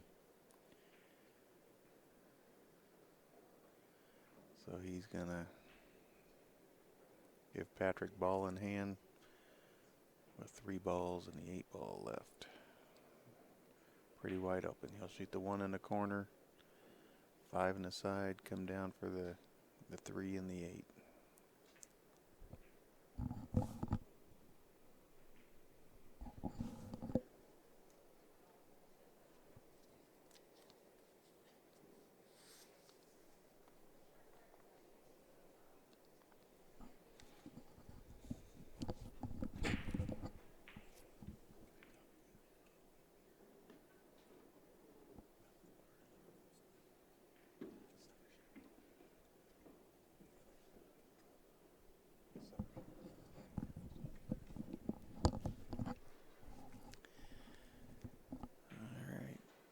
Made the 1. He didn't get as good on this 5, so I think he's going to go ahead and shoot it down the corner.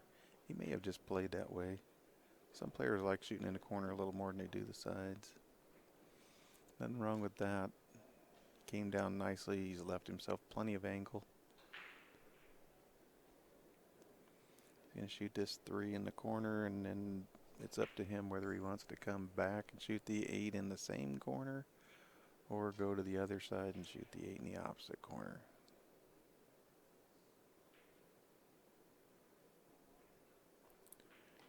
Or bump the 8 and get on the 50-yard line. All right. We're on table number 1. Jared is run all the stripes off. He's got a shot at the 8. Look at it's not an easy shot on the 8, but he's got one. I think he'll shoot it in the corner past the 4. Yep, that's where he's called it.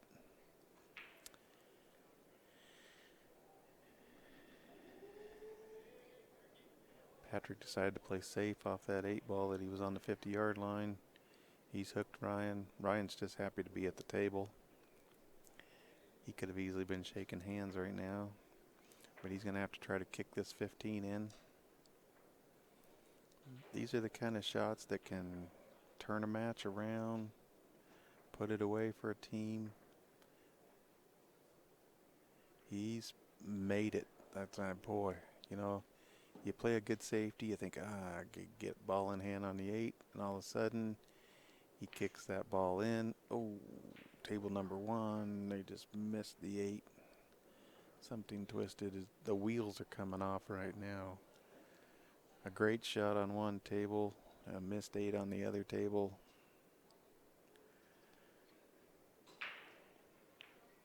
All right, Ryan seals the 8.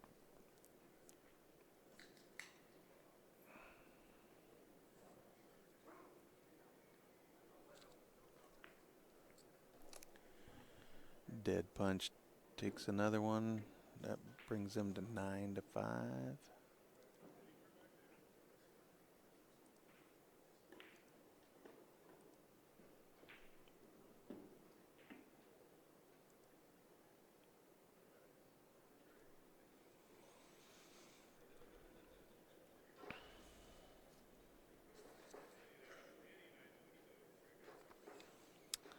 And Jason Weldon is getting ready to rack the balls on table number 2. He'll be playing Andy. Andy Ben for Something Twisted. On table number 1, Kevin Gregel is cleaning up these solids. Looks like he's gonna play the 5 ball in the corner. Just doesn't want to get these balls tied up here. Oof. He made it, but the 6-3 now lay a little bit funny. I think he can handle this. Should be able to cut that 6 into the 3 and make it, but it's not what he wanted. He wanted that 3 to pop up off the rail so he could just shoot the 6. Just shot it a little bit easy.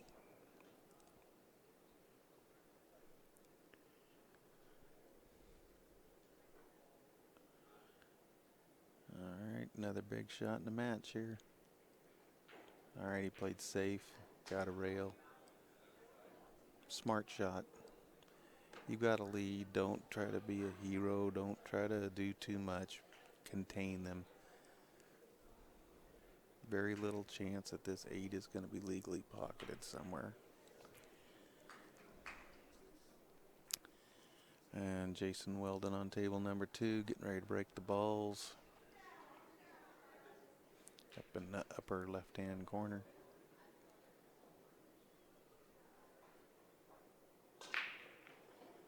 Oh, cue ball shot into the corner. That's going to hurt.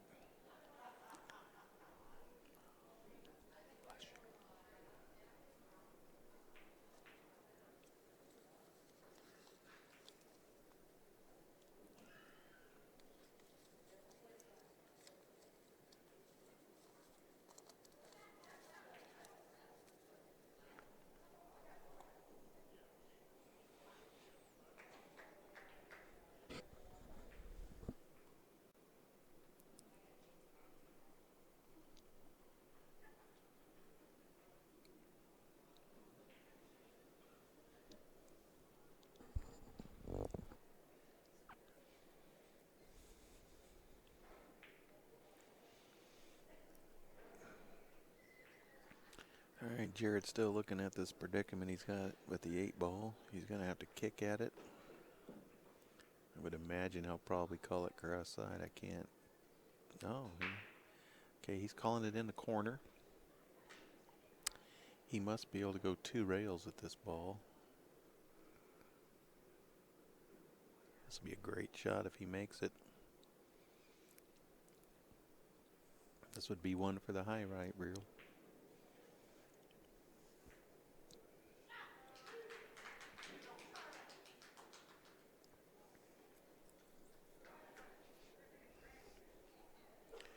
On table 2, Andy has chosen the stripes. He's methodically running them out. Looks like he's in pretty good shape. Jason's kicking himself for scratching on that break. Here we go. 2 rails, 8 in a corner. 1, 2. Here it comes. He hit it, but he wasn't able to make it.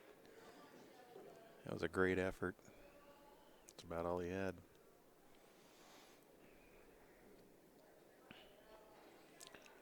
All right, so Kevin's back to the table.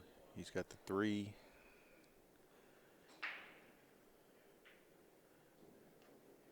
And he'll decide whether he wants to shoot the 3, the 2, and the 6, or the 3, the 6, and the 2, and then the 8. I personally here would like to shoot the 3, the 2, and then the 6, and then the 8. So we'll see what he does.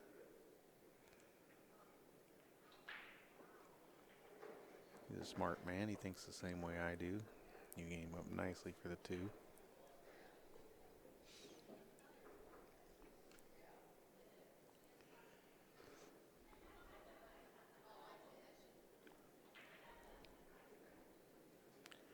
He came up nicely for the 2, and now he's going to shoot the 6.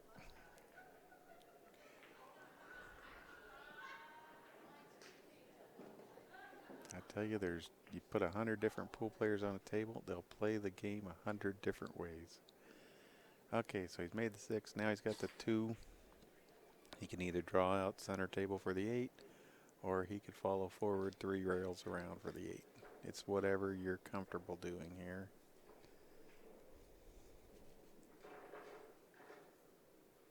He's looking like he's going to follow 3 rails around. There's just a lot less that can go wrong this way. Nicely done. He's called the 8 in the corner.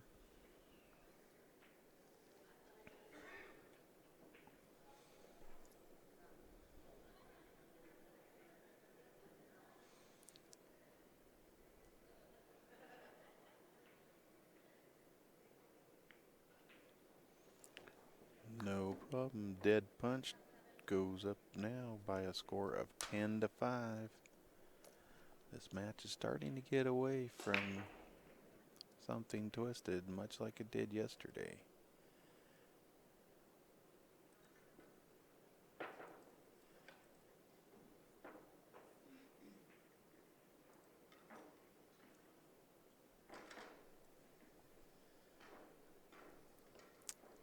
Okay, and let's see the other.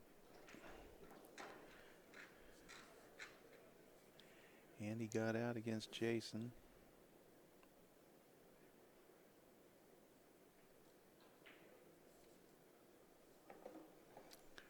So let's update the score. It's now 10-6.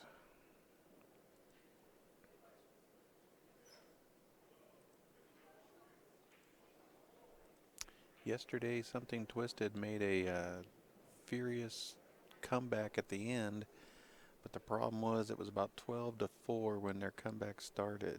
If they could start a comeback like that now, being down 10-6,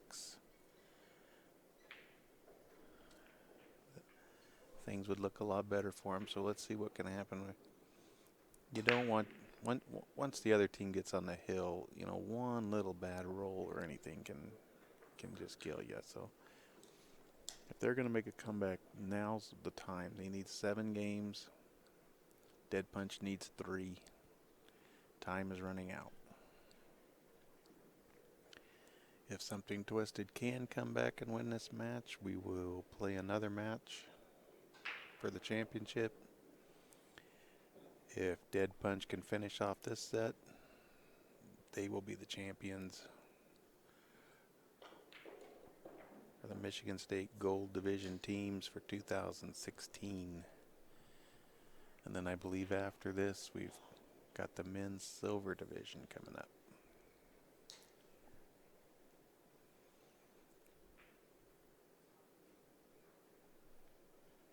Pool's one of those interesting sports. You know, you go to a tennis match, you go to any basketball finals. The room is crowded on the final day. Even golf tournaments. In pool, the room is really empty right now. We've got the women playing their final match, and we've probably got 6 or 8 other people hitting balls. I think some of the men's silver division teams might be warming up for their finals, but not a whole lot of spectators. We probably have half a dozen friends and family watching this match, and that's about it.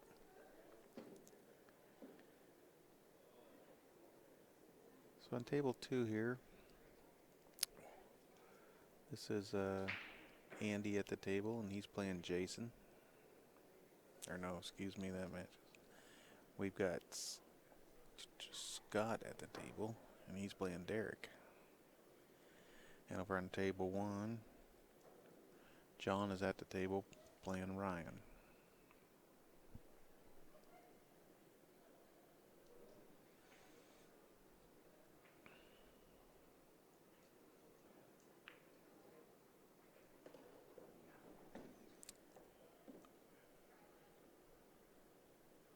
Well, Derek's looking things over. We're going to switch over.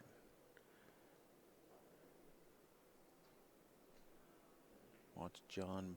He's running the balls, and of course, just as we switch over, he decides to re-look things over. Trying to give you guys as much action as I can.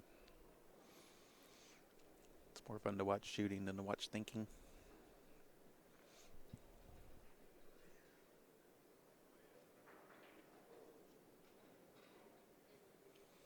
I believe somebody told me that John here is the highest rated Fargo Raider player in this tournament and one of the highest rated players in the state of Michigan.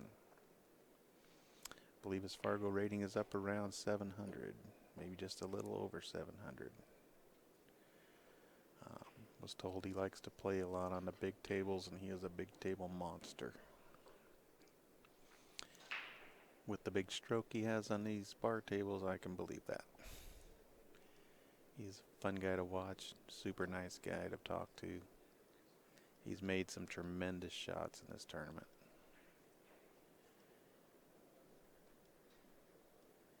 He's trying to pull his team back to within 3 games if he can get out here.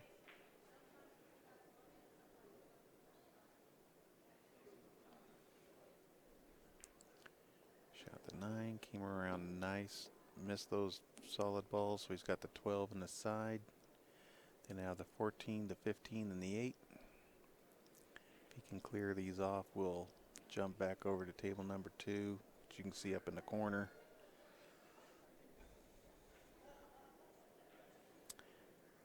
Scott's still studying that. Or excuse me, no, Derek is studying. He's playing Scott. That's Derek at the table he just shot. Looks like he's playing the solids. Okay, John's got this 12. Fell nicely on the 14.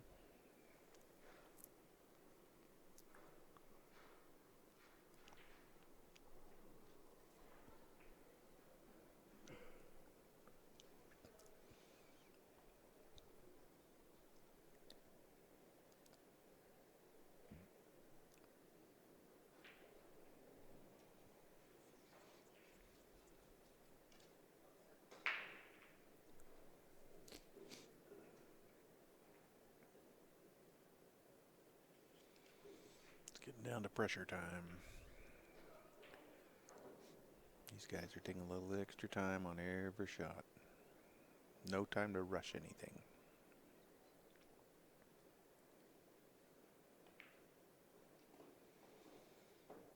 Okay, he's made the 14. Now he's just got to pocket this 15 ball. He walked over and looked at the 8 because he's kind of got an angle to go to the left side of the 8. Play it by the 1, so he walked over to make sure that 8 goes by the 1. I believe it does. So he can shoot this 15, pull it over to the side rail, and shoot the 8 in the same pocket. He doesn't want to risk going into the 1. tying things up. Just double checking things. If he's a little straighter, he could shoot and stop, shoot the 8, but he's got an angle where the cue ball's wanting to go to the left side of the table, so he's just gonna use that, get it over there, and shoot the 8 in the same corner pocket.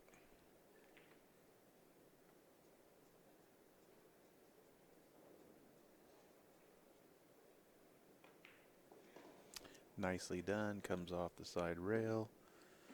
Now he's got the 8 in the same pocket. He's got a little bit more cut than he wanted, but he should be able to handle this.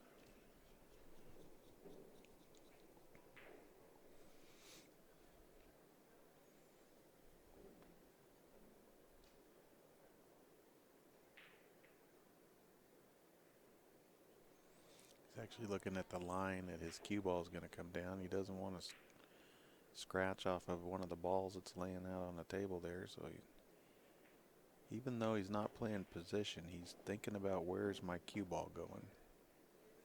Last thing he wants to do is come back, scratch off the 7, or go down and scratch off the 3. So and he's going to have to hit this hard enough to get the 8 all the way over. So the cue ball is going to come down all the way down the table. He just doesn't want to scratch off anything.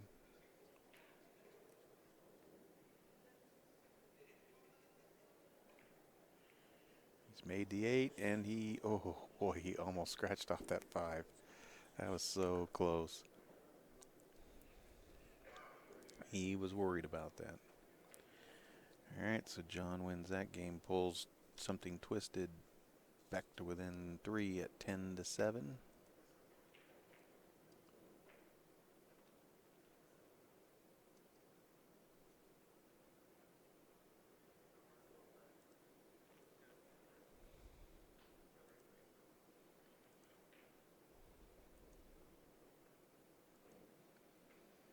And back to table number 2. Oh.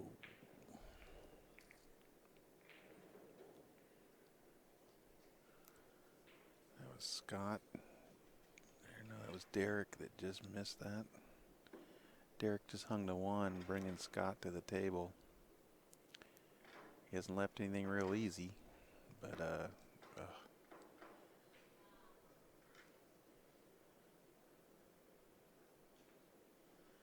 okay, on table number 1.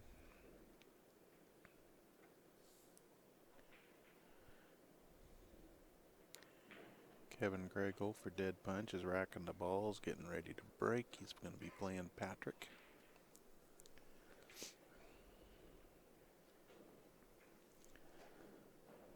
He's going to bank this 9 ball back. No, he's going to play safe. And he's contained him. The problem is with a safety like this is that 1 sitting hanging in the corner up there, so a kick is not the hardest thing in the world. Although he has left the 8 ball kind of in the way for the natural kick, so we'll see what happens. Kevin's made a ball over on table number 1, so he will get to decide whether he wants to take the stripes or the solids. 1 ball's down. Balls are pretty well spread. He'll look things over.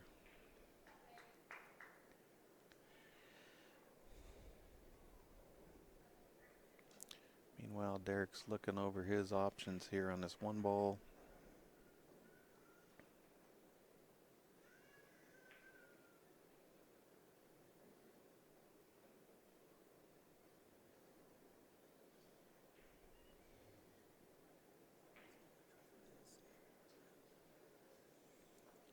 I'm going to say the way he's looking almost looks like he wants to masse, but he would almost have to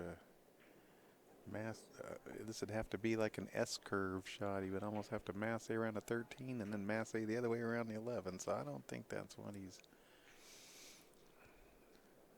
may have looked at that, but he's going to kick to the side. He's going to have to use some inside English here to shorten this, because he's going to be hitting above the side pocket. Oh, he put too much and shortened it up too much. So Scott's going to have ball in hand. He's going to need to do something with that 10 ball. It's kind of in a funny spot. Problem is that 1 is blocking the 10 and the 11. Both of those balls naturally would go into that corner pocket. And he can't really shoot them down to the other corner pocket because of the 13 and the 9 would need to be moved first. So with ball in hand here, I would think you might want to take care of that 11, although it is covering the 1 somewhat.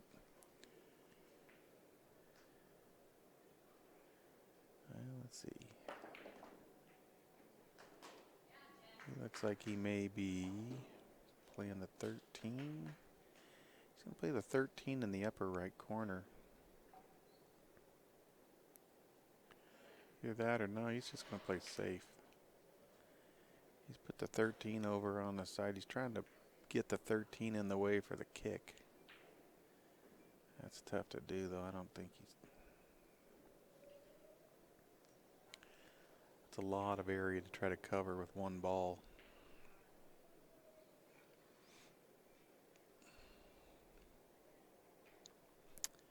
Well, we're trying to get these tables out 2 at a time now. Looks like we've got 1 up on a card on its side that Derek and Rick are trying to push up to. They got a little momentum. Are they going to make it? They're almost to the top, and they got it. Wow, they got the momentum going and pushed it right up there. Rich Parkinson's picking 1 up with the motorized pallet jack. Heck, well, these tables out of here in no time. It is tough work, folks. Moving tables out after a tournament. You're tired. You've been here all week. Players think when the last ball is made, the tournament's over. But for the tournament staff, the work is just beginning. You've got to load everything back in the truck. Oh. Well, he tried to jump it. And good news is he made the 1. The bad news is he hit a couple of balls on the way over him. So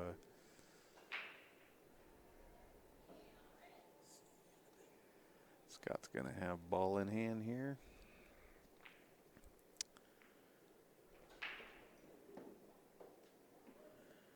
Meanwhile, on table number 1, Kevin is running out the stripes. He's got the 9, but the 15 and the 3 are kind of tied up in the upper right-hand corner. So, not sure what he's going to do with the 15. And he's missed the 9. He had to go rail first on the 9. He missed it. So Kevin's going to turn the table over to Patrick. As Patrick comes to the table. Tell you something, Twisted could really use these 2 games. If their 2 players get out here, they could close this to within 1 game at 10-9. They trail 10-7 now. This is the kind of break they needed.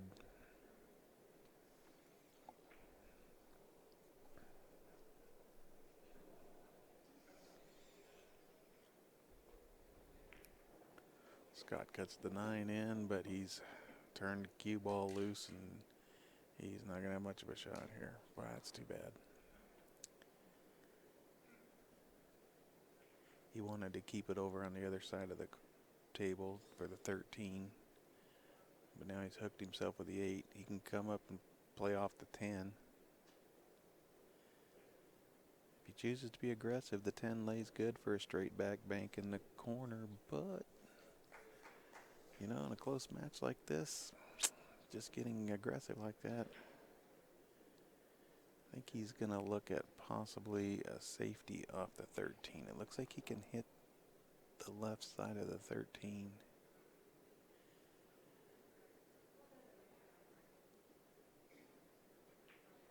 Cue ball control is so important. Here we go. I don't think he can see this to make it. Although I could be wrong. Yes, he could.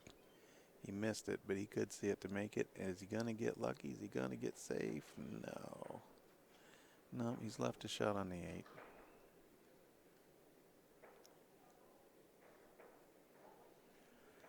Derek Hansen will come to the table.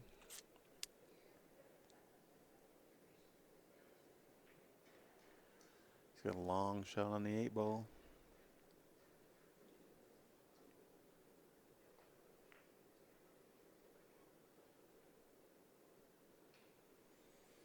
Meanwhile, on table number 1, Patrick attempted a safety there, but the cue ball snuck out from behind the 8, so Kevin will have a shot on the, he can see the 9. He's still got the 15 tied up there with the 3. All right, here comes Derek's long 8-ball shot. He rolls it in, and it's down dead center.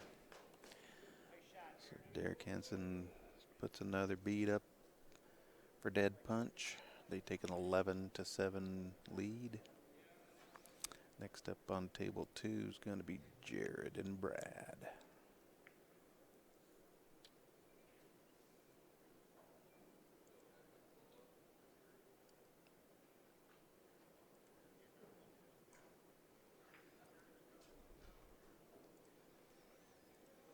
Dead punch is now 2 games from the championship.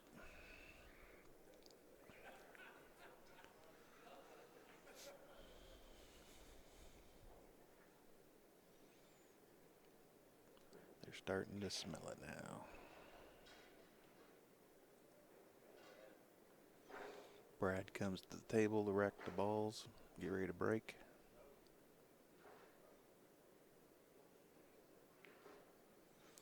We're in kind of a safety battle here on table number 1. They keep moving balls up around that 3 and 15.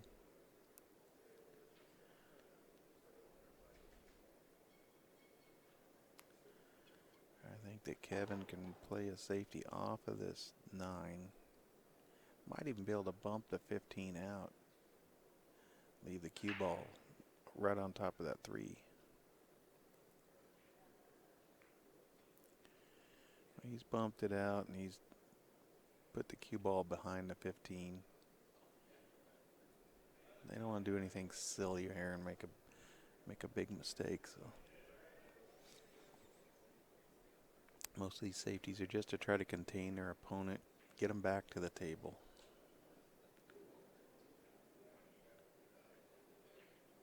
There's a lot of hero shots out there, but boy, if they don't work out, they can cost your team a championship. So. All right, Brad broke the balls over on table number 2. Nothing went. Big spread. So that's going to bring Jared to the table. Jared will decide who shoots what.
Okay, Kevin's kicked and hit the 9. The 9 did hit the rail.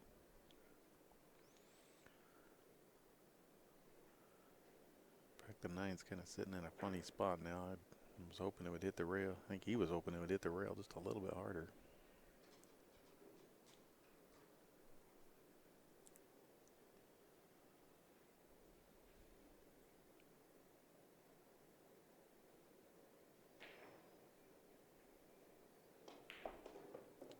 Patrick fires the 5, and I think he was hoping to go up there and run into the 3, but he didn't come very close to it.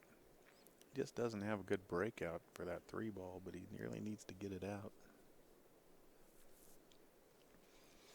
He's looking at the 2 and the 7 to see which he could possibly draw up there and break that out.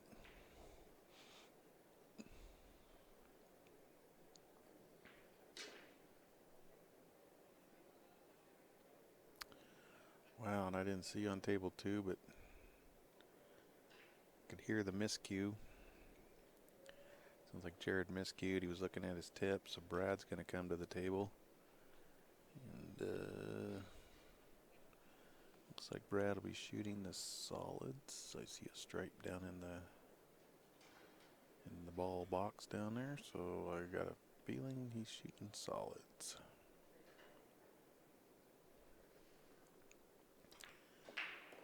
Well, Patrick shot the 2.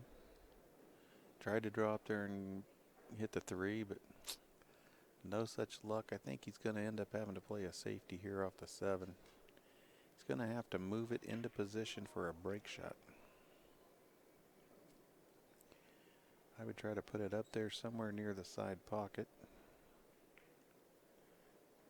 So he puts it down on the bottom rail near the corner pocket. But he has contained Kevin pretty well here. Kevin doesn't really have an offensive shot the way the 9's laying.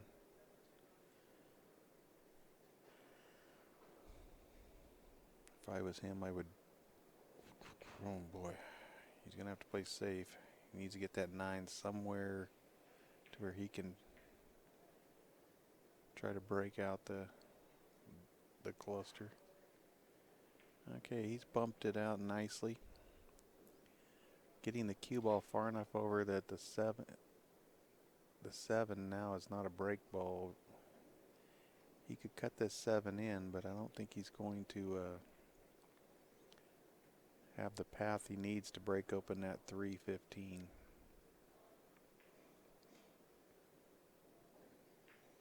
Kind of a chess game going on. They're trying to maneuver for a break shot and not give the other guy the angle he needs for his break shot.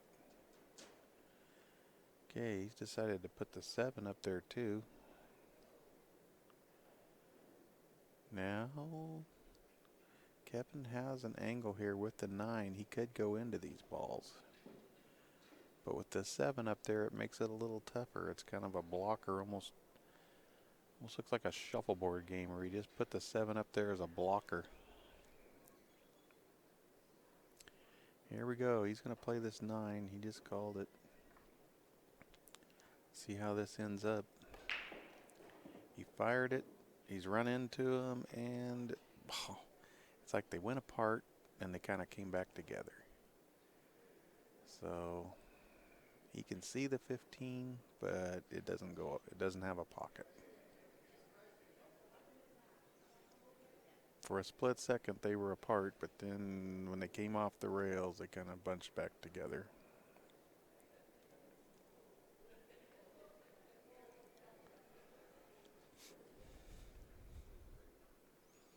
Okay, he's in this 15. Came back. He's just trying to contain this. I think he's got the 15 out to where if the cue ball leaks out, he can make it. So, it's going to be a little bit of a tough safety.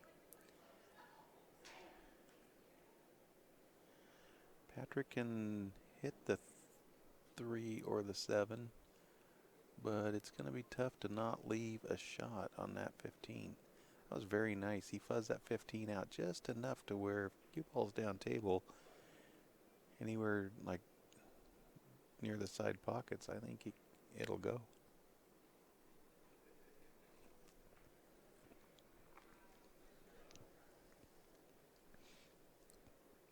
On table 2, Brad's back to the table. His solids are all down on the bottom end. 3 of them blocked by the 12. Not laying good at all. I got a feeling he's going to play a safety off the 1.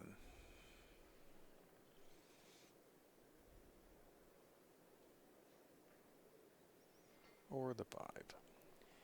He just kind of spread a couple of them out. He's got the 1 now out where it will go. The 5 looks like, yeah, it's close. And now the 12 is really in there. That's going to be a cat and mouse game for a little bit. Well, we've played safe off the 7, but I think this 15 goes. Kevin has called it. He's going to try to shoot this, come 2 rails out for the 8.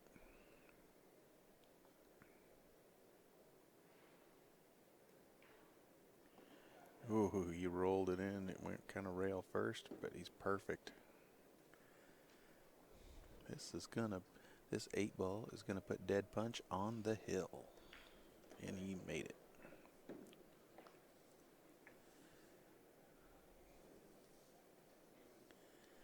All right, so on table number 1 coming up, we'll have Andy and Derek.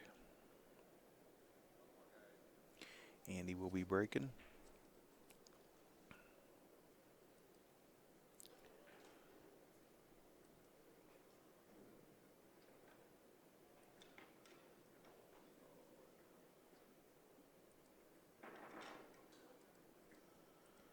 Okay, the bad news for Something Twisted is their opponents have reached the hill, and it's 12-7.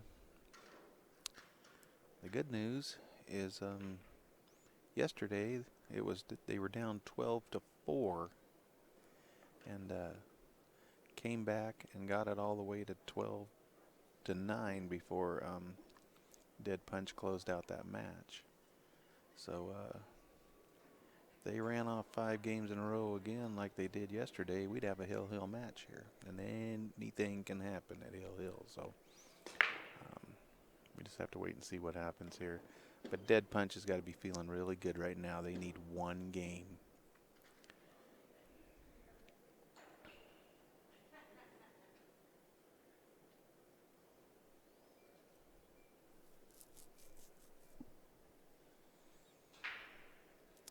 Let's see, we're on table number 1.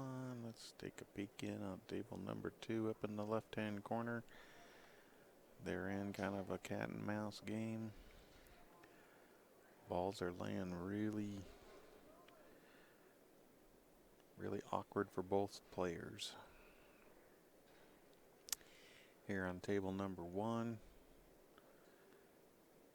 the balls are not breaking as good today as I've seen them in the past. Maybe there's some humidity in the air.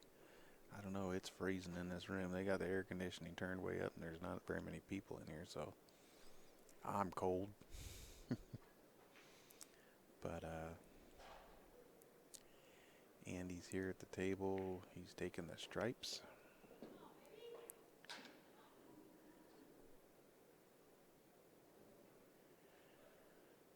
Something Twisted has what they need right now. Their players at the table.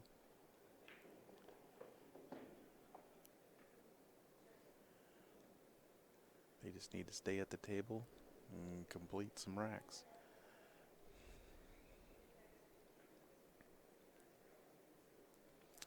And Jared played a safety. He didn't try to pocket the 13, but he's left the cue ball way up there on the top rail. But I believe Brad has the 1 ball in the corner. I don't know, things are laying so strange. It's like the 5 ball's kind of close to being blocked by the 12. The 1's almost blocked by the 5. It's like, do they go, do they not go? And he's looking them over. Meanwhile, Andy's running balls, but he's getting down. He does have the 10. What's he going to do with the 14? Looks like maybe if he gets back across the table, he'll have the 14. Really needs to get out here. He's coming back. Come on, come on.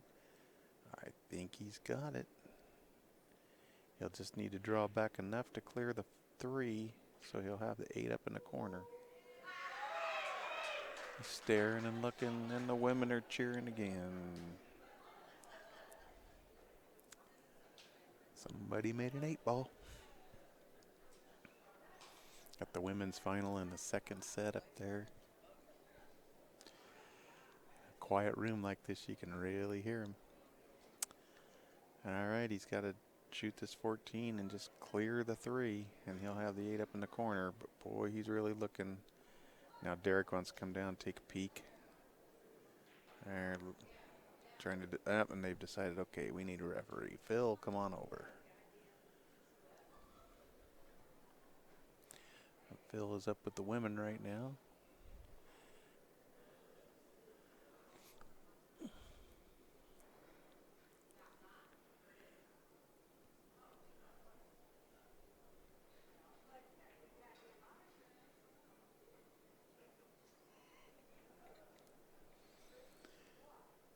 So as soon as he gets done making that call up there, we'll get his attention down here and get him down here. Okay, so he's done down there. Up, and they just grabbed him. So he'll come down. I don't believe this 14 goes because he just called it up in the corner where he's standing. So I think he's going to shoot this 14 2 rails.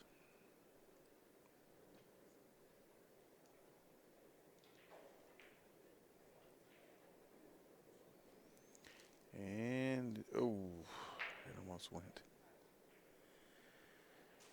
Okay, now for educational purposes, they talked about getting a referee, and he went ahead and shot without the referee present. That could have been a foul, but the referee was not allowed to get to the table before he was down on a shot, so the referee won't walk up to the table if he's down on a shot. But he was told, hey, I want to get a referee, and he should have waited. He really risked. He's lucky that Derek didn't press that. Derek could have said, hey, I asked for a referee. You went ahead and shot. Derek could have ball in hand right here. So if your opponent suspends play to get a referee, you are not allowed to shoot until that referee tells you that you can. So keep that in mind, folks.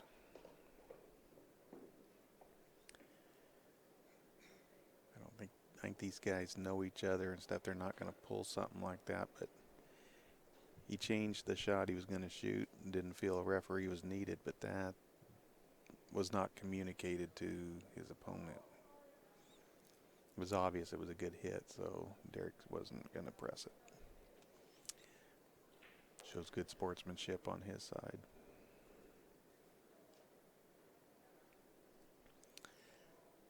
I don't know enough about the guys on both these teams, how close together they live, how much they play together.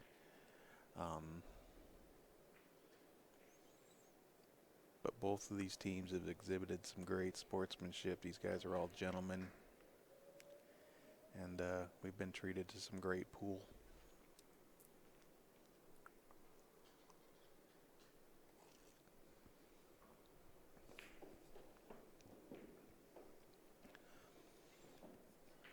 All right, I'm going to switch this over really quick to table number 2 because Brad is running out these solids. And if he completes this rack, they are the champions. If for some reason he doesn't, I'll switch back because his teammate, Derek, is running out the solids on the other table. And it's whoever gets out first is going to win this championship for dead punch. Okay, Brad's got the 3. And I believe, I'm not sure if that 8 will go in the side or not, but we're going to find out what he's going to do with it. It must go. He's come up nicely. 8 in the side for the championship. There it is. There you go, folks. Dead Punch is your 2016 Michigan State Gold Division 8-ball champions. A final score of 13-7. We're going to take a little break here, and we'll come back with the men's silver division final. Thanks for joining us. We'll be back in just a little bit.